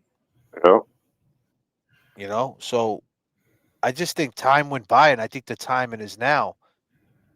So it's hard, man, when you got 30 years of this shit and you're trying to understand how in 30 years that nobody's seeing what we're seeing now. I think that's exactly what happened. I think this is a case, and this is a reality check. Number one, everybody that was around in 1995 and that was present and that remembers this, I just would like to say, we are getting fucking old. I'm going back to Massachusetts. You know, and time's going by, and we're all young, and I don't mean like we're old and we're out of it, but we're getting older. And the fact remains is that the Commonwealth, a sneak, potentially got away. I mean, as of it goes right now, as Margot Nash says, that the DNA is not Eddie's. He didn't do this. Period. Point blank. That's it. Run the DNA. Run the DNA, right? And this is what it comes down to. 30 years. Like, if you if you can't just look at that fact that 30 years went by so fast. I mean, think about it. 2020 was going on 6 years ago. Think about how fucked up the world was in 2020. The pandemic, the mask, the gyms, people coming home from Market Basket, washing their cereal boxes. Like wild shit, man. People bugging out. I remember I went to a park to work out. Some lady was like, "What are you doing at the park?" And I'm like, "I'm working out." She's like, "It's closed." I said, "Yeah, no shit. That's why I'm working out." She was like, "You idiot." I was like, "I'm an idiot? Why? Why am I an idiot? Because I want to work out. I'm riding my bike. I want to do some pull-ups." She called me an idiot. Like she really was mad at me, upset that I was at the park. And how did that age? How the fuck did that age? You know what I'm saying? Like really. So that's a way to look at it. Think about how that space in time, 2020, where we're at now, from 2020 to now, the world went to shit as far as prices go, the inflation, the rent, all these different things, man. I mean, you try to buy a vehicle, that's 12, 13 years old, they want 7, 8 grand for, maybe 12 grand, depending on what type of car it is. It's like, what? Isn't this car over 10 years old and you still want 7 grand for this fucking thing? The prices are crazy, insanity right now. So and that all has to do with 2020, right? The healthcare, how hard it is. Like you said, if you have a paper route and you're only making $10,000 a year, you still can't get free healthcare. You still got to pay something. So it's just like it's a wild time, right? So 6 years went by fast. This is just an indication to everybody, an indicator that time flies by. And if we don't act fast and if we don't put it out there, I just want to come to an agreement. Are we all in agreement that it's free Eddie O'Brien, or is it run the DNA? Are we 100% that Eddie didn't do this? I mean, Margot Nash, if I was going to believe anybody, I would believe Margot, right? I feel like she knows way too much about the law to not trust her, It's just a tough sell. But we just gotta. I think that the good thing about it is that run the DNA, and if the to the other people, run that shit to other people, and let's see who comes up. And is it any of these culprits? Is it Ryan? Is it Paul? Is it Adi? I was just looking in the chat, JFK, and Free Kelsey. She was going off. There's been 13 open homicide cases. Just within I want to say within Cambridge. I mean Somerville, Cambridge. I mean that's a big circle. I mean she had a couple of them listed. 42-year-old woman. That makes you wonder. Yeah, well, that's where you got to start, right? Because if it is Artie, I mean, it's a hate crime for sure. It could have just been some singled out shit. But if he was on some, he's out there people watching, man. If you're in the cab, you're doing a lot of people watching. Well, I mean, like a lady gets strangled in her apartment. I mean, I could see a cabbie helping some lady up the stairs with her groceries and fucking snatching her up. You know what I'm saying? Random people. Adi's key being in the yard puts him at the scene before the cops got there. That makes him as much as a suspect as Eddie and the third blood sample that was on the hilt. But the crazy part about it is Mr. Riley said there's nothing that makes that guy a suspect. And for not using Gina's statements, like what's the word I'm looking for? You said it the other night that time and space that yes. Yeah, the state of mind that she was in. State of mind. That is something that was a shame that couldn't have been used because they're saying I don't know how that could have changed. That could have changed. That could have changed the whole shit. If the jury would have heard right before she died, she was scared of Adi, and then you put him on the stand, I mean, that's what happened, man. He just got away. They protected. It's no different than Hank Brennan. They protected this witness, man. They protected him, man. They left that part out without having Gina to get on that stand and point to Adi, and then you get Adi on the stand. It's straight hearsay. It's like you can't use it without her explaining it. Then you can't say why you think it's Adi.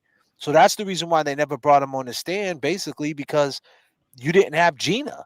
Without Gina, Adi's nothing. What are you going to say? You're going to say you were there, and you're going to and he's going to say what he says, right? Yeah, I was there. I dropped my keys. He's going to say that story, and they're going to clean him up. They're going to clean him up if he got on the stand, because keep in mind, they put him on the defense, right? So he would have been direct. Riley would have had him on cross. So Riley would have cleaned him the fuck up. Would have made him look like $1 million. Without Gina, it wouldn't have made no sense. So that's why they didn't even run with Adi. And that's why Adi keeps saying by the court of law, he got found guilty. No, by the court of law, you got lucky that Gina, for whatever reason, this idiot, George, what's his name? Bobby George? Yeah. Is that his name? Robert George, yeah. Yeah, so good old Bobby Georgie. Yeah, boy George. He fucked up. He didn't get that presence of mind in. He should have, he slipped up on the timeline. Margo explained it. That the timeline was, he got it mixed up that it was a week before, and the judge says, that's too long. But it was the day of. Imagine that, the day of. Then you call Adi. So we just heard from Gina Mahoney. Are you familiar with her? Yeah. She just testified that she was scared of you. No, she wasn't scared of me. Like, what? You know what I mean? It would have been different, and it would have been exactly what Norman said. It would have been exactly what Norman just said in the super chat. He says, Adi's key being in the yard puts him at the scene before the cops got there. That makes him as much a suspect as Eddie in the third blood sample that was on the hilt. Exactly. But they didn't get it in, so they couldn't push that. So then it would have, you know what I mean? I think Bob George just looked at it like the blood on the hilt was not Eddie's. It was somebody else's. You didn't prove your case. Technically, he's right. You would think that would make them say, God damn, the blood on the murder weapon, the potential murder weapon, or whatever used somewhere in the murder, right? Whether it was the one that killed her, it could have been the one that slashed her. There's blood on it, and it doesn't match Eddie's. You know what I mean? It wasn't him, but it wasn't enough for whatever fucking reason, because Mr. Riley was on a mission to win this case. And that's not your job as a DA, to win a case. Your job is the truth. Your job is to investigate. Your job is to lay it down. Your job is not to throw shit in the mix. And that's what he did. He's no different than Hank Brennan. And Hank Brennan, what'd he do? He was special prosecutor. He got $500,000. What did fucking he do? A week later, he became assistant district attorney. What's the pay grade on assistant district attorney? How much money do you make for being? How much money do you make for being the attorney general? He went from being assistant district attorney getting paper to attorney general. I guarantee you, he went from this much money a year to this much money a year, and that's all it was. Right. So think about it. So you think about the that's why it's called Politics as Usual in Massachusetts, and Margo Nash, Politics of Murder. Everybody go buy her book. So when you break it down like that, based on what we know about Karen and based on what we know about Sean Ellis and all different circumstances, what it is. But the point is, us just being true crime on this live stream, this comfort live stream experience, by the way. We want to give you guys all comfort here on this flight. I hope you guys are comfortable, spread out, and relax.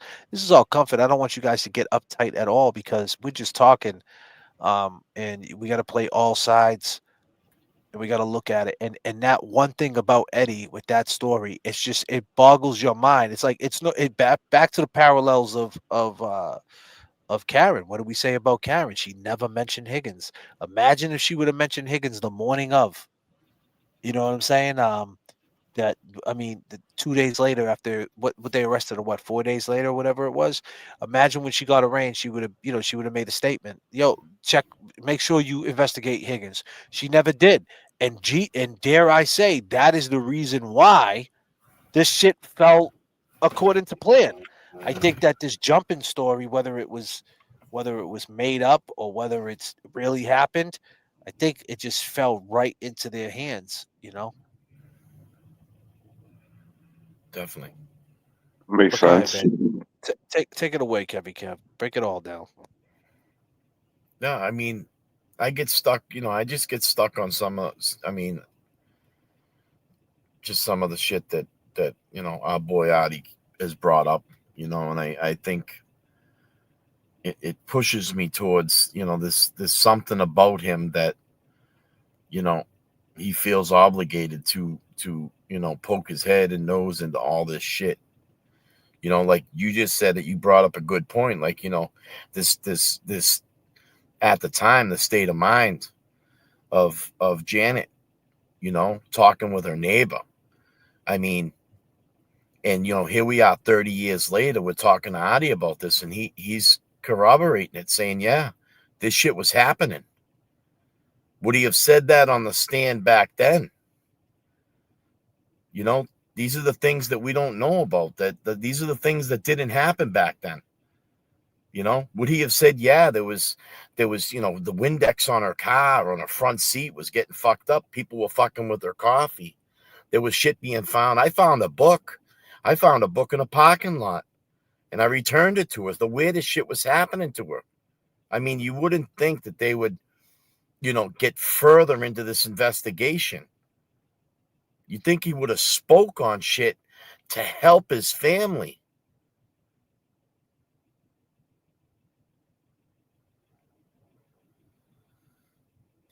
I mean, what makes me feel like if Eddie went in there and was confronted by somebody, all right, and they keep pushing the whole thing, it was fucking Eddie.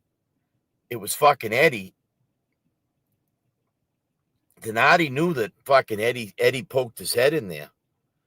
And Adi scared Eddie out of there. And now Adi's saying it was fucking Eddie. Wasn't me. And why would go ahead, Jake? Oh, sorry. After everything he's heard of everything we brought out, he's still 100% Eddie. Like, come on, you have to have some doubt. Right. And if you had nothing to do with it, and you was never in that house, why does it got to be Eddie? Why can't it be the masked man who just that walked in the house? Why? Now I get it, because you the kids, right? The kids all said what they said, and but it has to be Eddie. Who told the kids? It was Eddie? Riley. Riley's listen to this guy. He But- could never but say. what I mean is he like could never that's- talk about the blood was in the house. He could never explain why the blood was in the house. Well, that's the thing. Like, if the blood was planted in the house, like if you got the case, right, and they turn around, right? Let's just say they show up to the scene, and he's got blood on his leg, and they turn around and they say he said he wasn't there. I mean, you got to say to yourself, okay, so Riley shows up to the scene. There's blood in the house. He's saying he got jumped. Look at it like this. Let's go in the mindset of Tom Riley for a second. Let's think about this guy. This guy, he's an attorney, district attorney.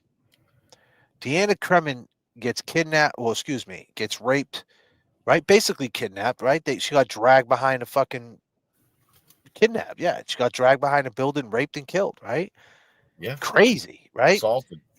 Assaulted, sexually assaulted, DNA, and the shit's unsolved. To this fucking day, it's unsolved, Mr. Riley. You couldn't solve that? How not? Like, what's going on? And to Kelsey's point, there's all different things. And Margot brought it up too. There was a bunch of cases back in '91. There was a Harvard student she brought up, Margot Nash. Keep in mind, if you guys want to check out the interview we did with Margot, it's on the page. It's one of these parts. I forget what part it is. If you guys know the part, 3 or 4. yeah, it's either 3 or 4. You guys go back. Margot breaks it all down. But look at the mindset of this guy. This guy got all this pressure. He's waiting for a murder to happen. He's waiting for a big case to happen. This is what he fucking lives for. This is what he is. It's no different than a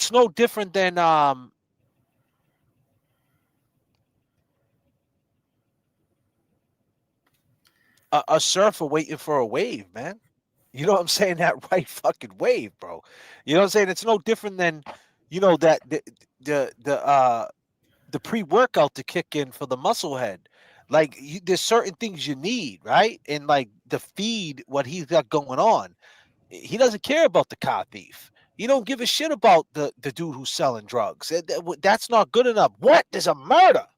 98 times? We hit the fucking jackpot. We gotta make this one. We have to win this case. But that's not the mindset of a DA. A DA is not supposed to be thinking, we got to win this case. That's the mindset of a defense attorney. The mindset of a DA is to have the facts. Check the DNA. Check everybody out. Check the cab driver out, check the son out, interview everybody thoroughly. But that wasn't his mindset. His mindset going in is that we got to win this case. This is the big one. This is the one. Because when else are you going to get someone stabbed 98 times? When else can you can draw the narrative? When else can you put the pen to the paper? Like, this guy's been in the business of telling stories his whole fucking career. This is what they do. Your Honor, ladies and gentlemen of the jury, Michelle walked inside Macy's and she was just upset that she couldn't have Polo. So you know what she did, ladies and gentlemen of the jury? She put Polo in the bag. Would you believe it? It was Christmas. It was snowing. The Christmas carols were playing. You think when she heard Rudolph or Silent Night, that would stop her from putting Polos in the bag? No, she's sick. She's mental. She still put Polos in the bag after hearing Rudolph. Who does that type of thing? Your Honor, we're recommending 2.5 years in the House of Correction for putting Polos in the bag. That's the type of shit these fucking DAs do.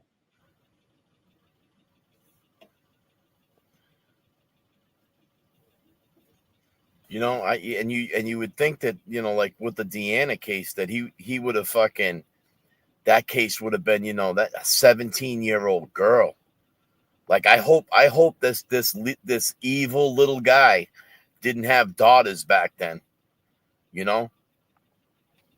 because where it's no different than the drug task force. If they walk up inside a house and there's $1 million cash in the cellar, and pounds of fentanyl and cocaine.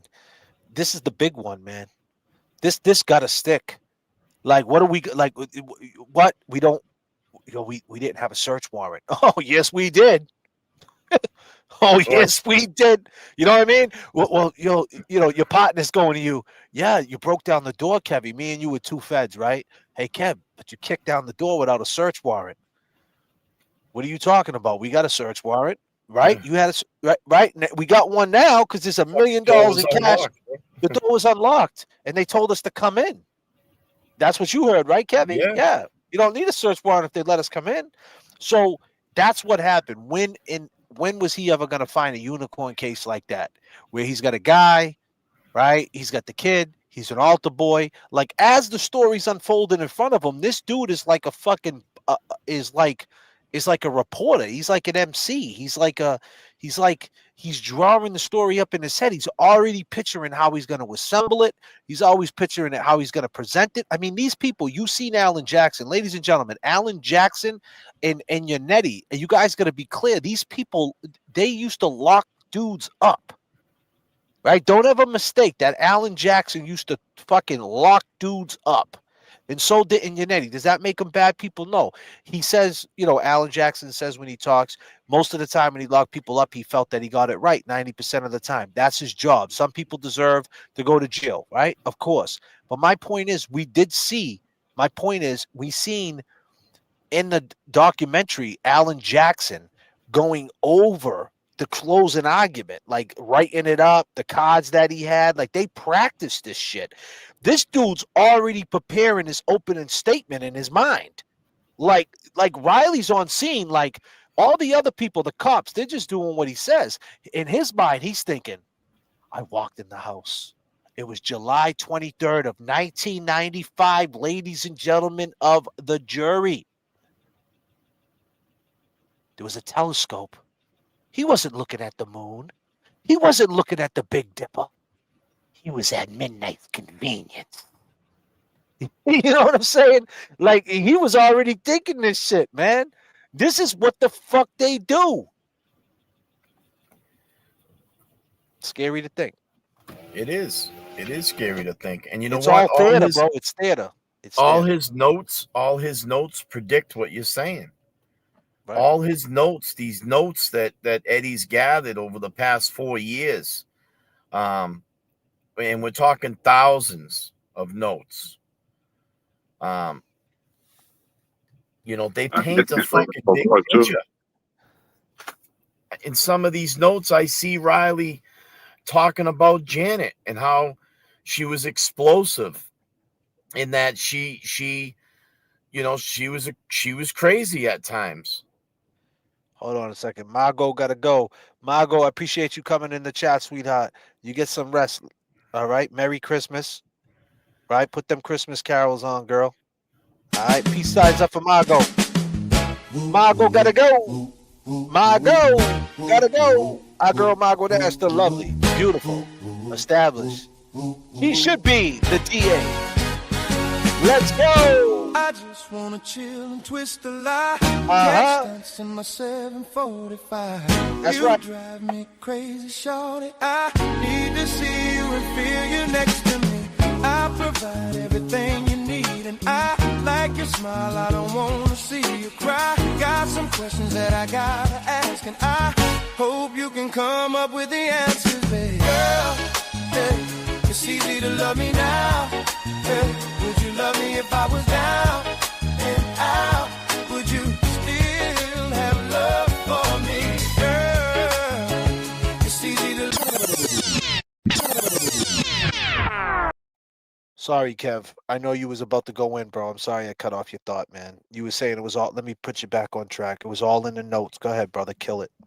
No, it was. I mean, there was just shit in her notes, man. In his notes that, he broke down Janet and how she was explosive, and that there was ways about her, and like it was almost like when he was talking to Paul with his interview, it was like, he talked about things to Paul to curate what Paul was gonna say, almost to the point where it was like, oh no, we can't talk about that because you know how crazy your mother was, like and I'm sure there was a report or an incident report for that house. She had problems with her daughter, the son. They were fighting all the time. I mean, the husband, Mr. O'Brien stated that the ex-husband, before he was an ex-husband, chased the kids up the park with a motorcycle chain. And he had to confront him. There was some explosive violence over there in that house. And I'm sure there was that was the house on the street. Like, damn, the cops are at Janet's again, man. Her daughter must be off the rocker, or the oldest daughter must be around. She's been AWOL for 3 days. She must have come home, and they're arguing. Fucking, they must have found fucking one of Paul's fucking buddies up there in the house. The fucking cops are there, and fucking all Paul's shit's out on the sidewalk. You know what I mean? There's got to be some kind of backstory with that they were hiding too. I mean, it didn't sound like it was,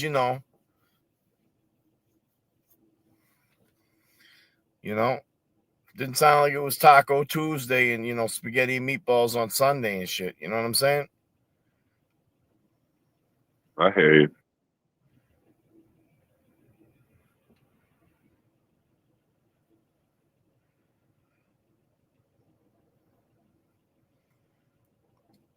You know, I mean, just with the, in those notes and stuff, finding out that juror number 6, man, knew Paul Sr. and worked with him. And, that phone call, Jay, that we talked about. I mean, someone had sent me that conversation either typed out or written down. And, it states that how they talked about how Paul Sr. still had feelings for Janet, So, Yeah. I mean, and she was stressed out. She thought that, I mean, we kind of heard it with Gina that, she was stressed out thinking, Paul Sr. was, kind of just always out in the yard working on his car. He was kind of distancing himself from everybody. He had an attitude. He was always yelling. And she thought that, something bad was going to happen and they were going to fucking sue her and take her house. I mean, there was other little issues there. You know what I'm saying? That once again, like, we don't know these people. We didn't live on that street at that point of time. We weren't their neighbors, Right. We definitely got to talk to Carol. How do we do that? Right. You look at the I think I evidence, have. you'll see the truth. What's the truth? Because I've been seeing in the chat that people have been seeing her walking her dog and she looks fine and she don't look sick. And yeah, a little while ago I seen that in the chat when we were talking about it. When I said that they told me she was sick and not in good health. They said that they seen her walking her dog and she looked fine. Another one said, "Oh, Carol too."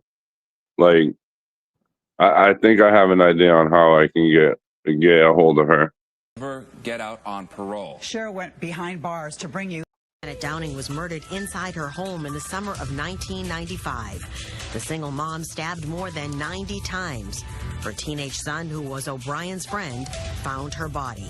O'Brien, a former altar boy and the grandson of the city's longtime police chief, lived across the street from the Downings. He became a suspect after police doubted his story. There goes her car. That he'd been mugged the same night as the murder.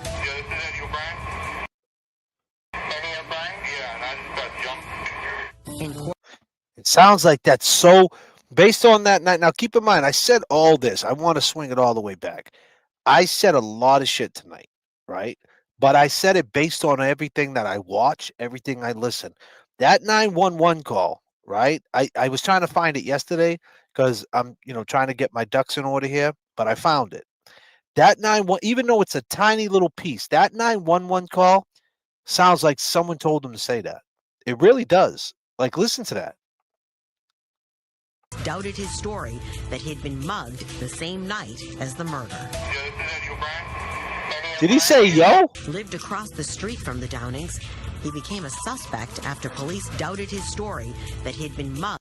He didn't say yo, this is Eddie O'Brien, did he? The same night as the murder. No, he said, yeah, this is Eddie O'Brien.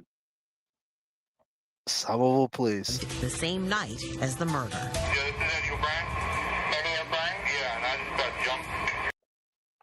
In court, prosecutor I want to hear the rest of that 911 tape. Of the city's longtime police chief lived across the street from the Downings.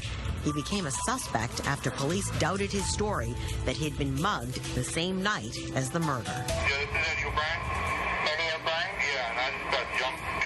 All right, so we got to believe that he just stabbed her 98 times and he was cooler than a cucumber talking to the police. We would have to believe that too.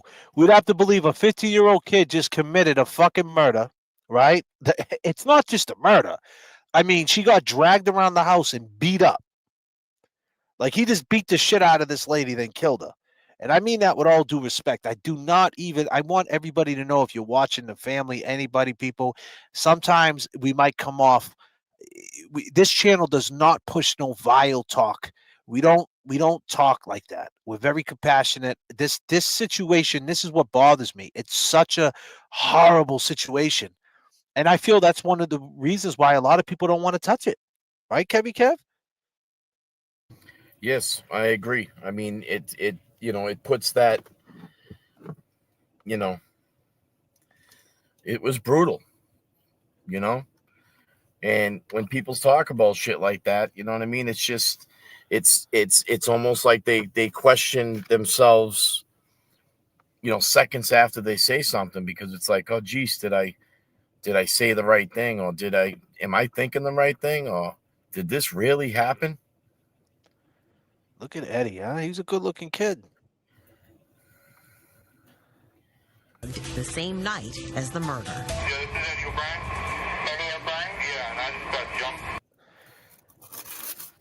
This is Eddie O'Brien. So that goes down in Janet's house, right? This is what you see. So that 911 call comes in.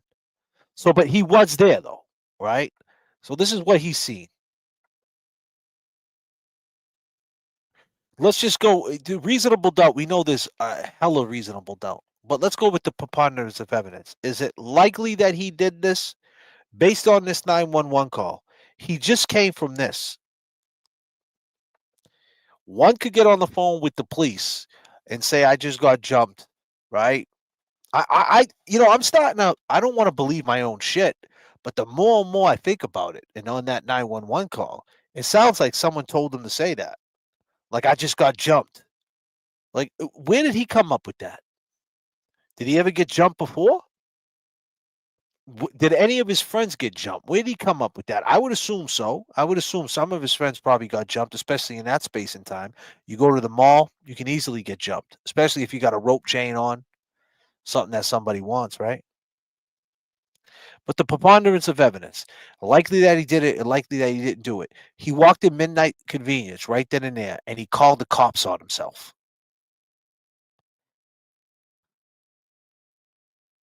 You got to be America's dumbest criminal to call the cops on yourself. Right? So we would have to say that he makes up a jumping story. He's intelligent enough to make a jumping story up. He's intelligent enough to get rid of all the blood because there was no blood on him. There was no footprints, a size 14. There was no footprints. He had a white shirt on. There wasn't pools of blood. We seen what the hell. We seen the scene. Look, it's pools of blood. That's all blood. He didn't get no blood on him.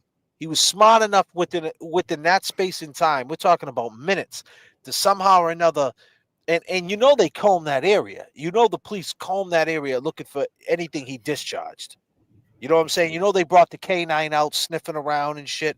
These are the things that happen. There's no way they didn't go in and out them yards looking for something he might have thrown, like a shirt, anything. They didn't find it though, so they didn't report it. They don't want to say, and that's Riley controlling the narrative. Like, listen, go out. If you find something, let me know. If you don't find something, don't talk about it. Don't write the report. That we went out with fucking K9 Officer Smith, the K9, Smitty, the puppy, right? That's what everybody wants. Little Smitty the pup. Oh, Smitty the K9, Smitty the German Sheppy.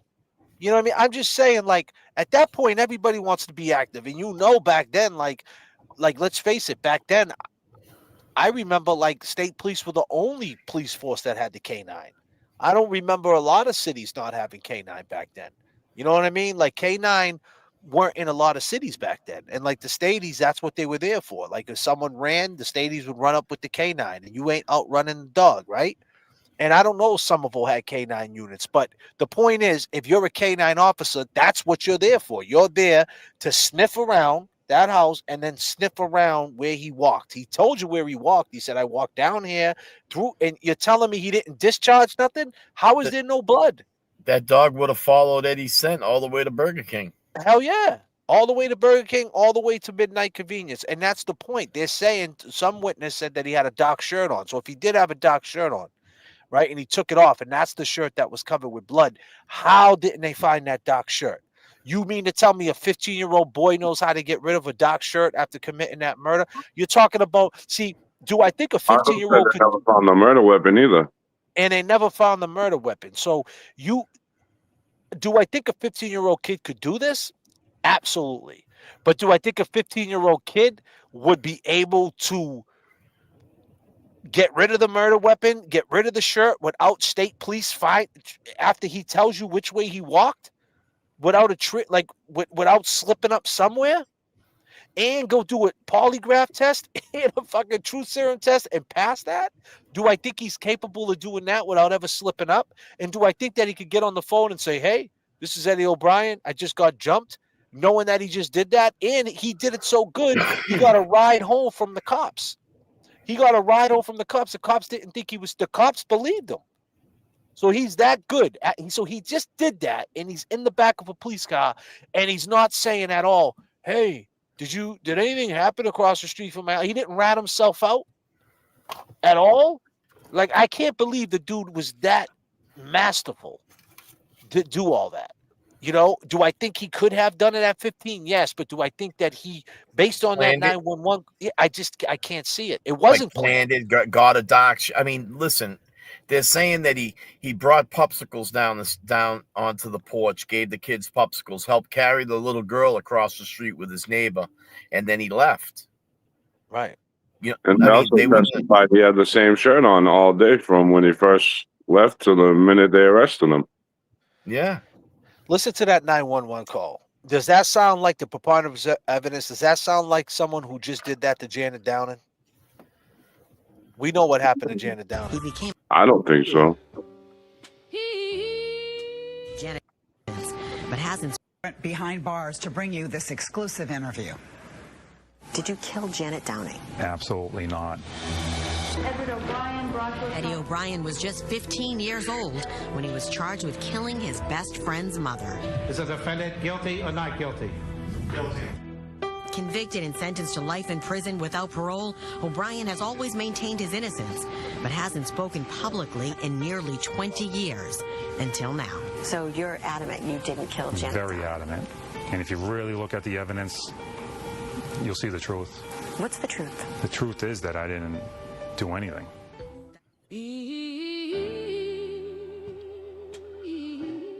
Yeah. Janet Downing was murdered inside her home in the summer of 1995. The single mom stabbed more than 90 times. Her teenage son, who was O'Brien's friend, found her body. O'Brien, a former altar boy and the grandson of the city's longtime police chief, lived across the street from the Downings. He became a suspect after police doubted his story that he'd been mugged the same night as the murder.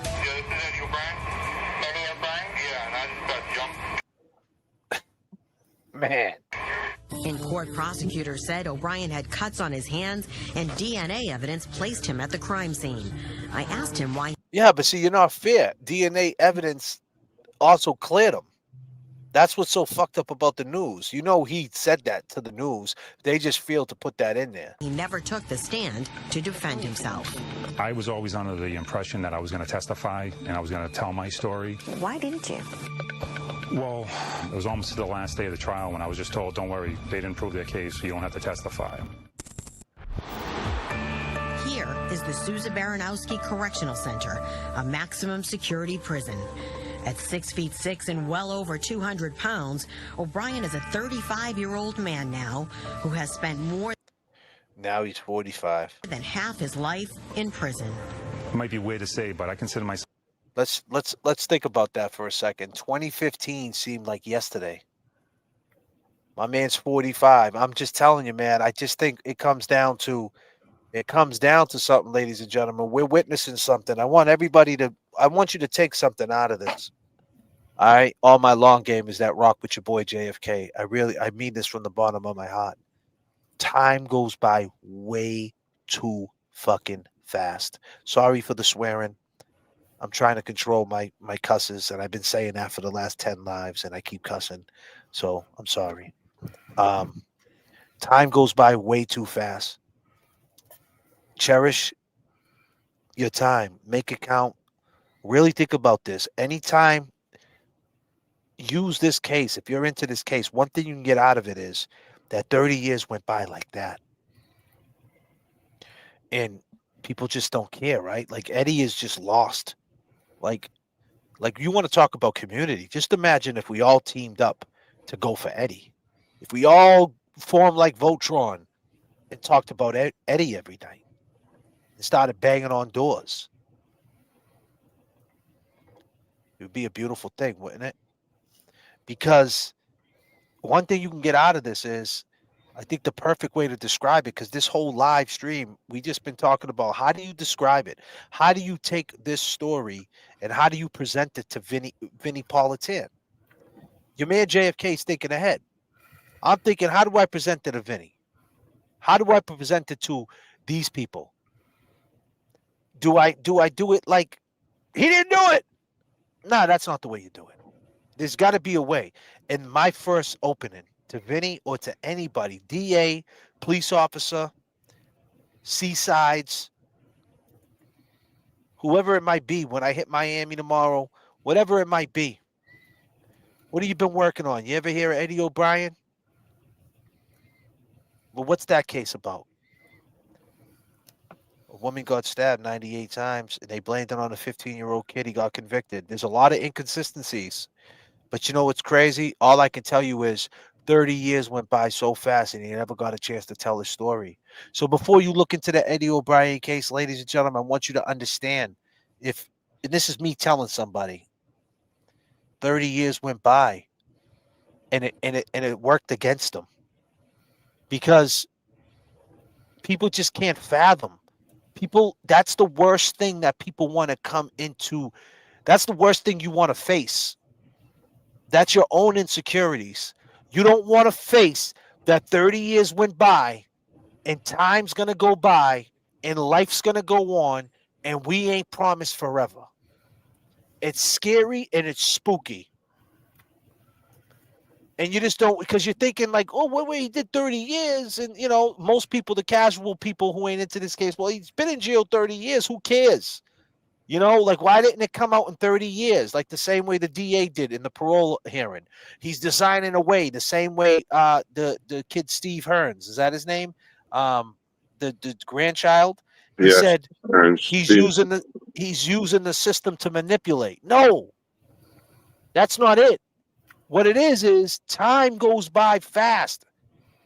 And he never got a chance. And that's what they wanted to happen. This, my friends, and I'll have Kevy Kev say the words. This, my friends, is what? A play by design. Goddamn, Kevy Kev. He's on point tonight. There was a play by design. What did he hear? God damn, Kevy Kev.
With that being said, friends, this is Pod 27. I go by the name of J.F.K. I go by Jay Brillon. And I go by Kevy Kev. I hope you enjoyed our presentation. This was Let me say something before you go. Go ahead, brother. Whatever you need. What's this? Wow, you made me forget. But go ahead. Take your time. Oh, yeah, that's what I was going to say. So all these years that Eddie was eligible for his parole hearings, he was told not to go to the hearings, to waive his hearings. In this past parole hearing, he finally said, I need to be heard. I'm going to that parole hearing. So, you know, he's trying to get his story out somehow. He wants the truth out. I feel that way. Yep. I appreciate everybody, all the super chats, Norman Corey. The evidence was towed away. That's why we never found the knife or a bloody T-shirt. Norman Corey. All our mods in the chat tonight. Norman Corey. Natalie, What the Duck. making changes, of course. Josie, she's on a vacation far away, but she's a mod. I thank every mod. Thank all you guys in the chat: Oxy, Mishi, Sassy, The Swerve Show, Carlo, is it Carl? Yeah, I think it's CAROLD, PTA. Erin Murphy, Denise, The Unforgettable, Special K, of course, Jeep Girl, Colin E-Pags out there in Vegas right now holding it down. Avro, Greek Princess, great show. Thank you so much. You guys are so kind. Original, Jolo, Diane, 112, 466. Pretty Eyes, Mark's Box, for sure. Lucinda, 5563. Safe travels, J.F.K. and James. Freebird, Gigi Gregory, Cheryl, Rocca, Michelle Corey, 9629. What up, girl? The Unforgettable, of course. Is there justice? Safe travels, JFK. I appreciate that. To be blunt, thank you for all you do. Thank you. Thank you for being here. And I truly mean that. And Think Speaks, for sure. Think Speaks. We got to have her up. This is part 27. I think we nailed it down. I liked the conversation. I thought it was great. I like where it went. It was perfect. Perfect part 27. Would you believe it? And with that being said, I love each and one of y'all. You got anything to say in closing, Kevy Kev? You know, I just appreciate everybody coming up here tonight, you know, for, you know, part 27. You know, we're peeling back the onion as we've heard before. And, you know, we want you guys all on board and you know, just seeing what we're seeing, you know, and taking it one step at a time with this, you know. And I believe that we will get justice, proper justice for Janet. We just we got to keep showing up here, keep investigating this.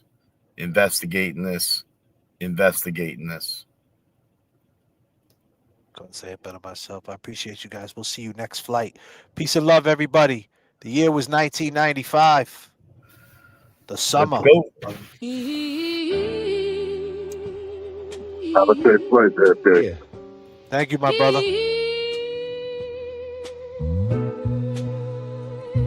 Yo. Summer of 1995, hot night in July. Why did Janet have to die? This is the story of Eddie, Commonwealth of Massachusetts. The system is petty, juvenile law and politics so deadly. 15 years old, known as Big Lovable Teddy. Janet Downing, 42 years old, what's the motive? Killed in her home, young mother devoted. Eddie went in the house, the door was open.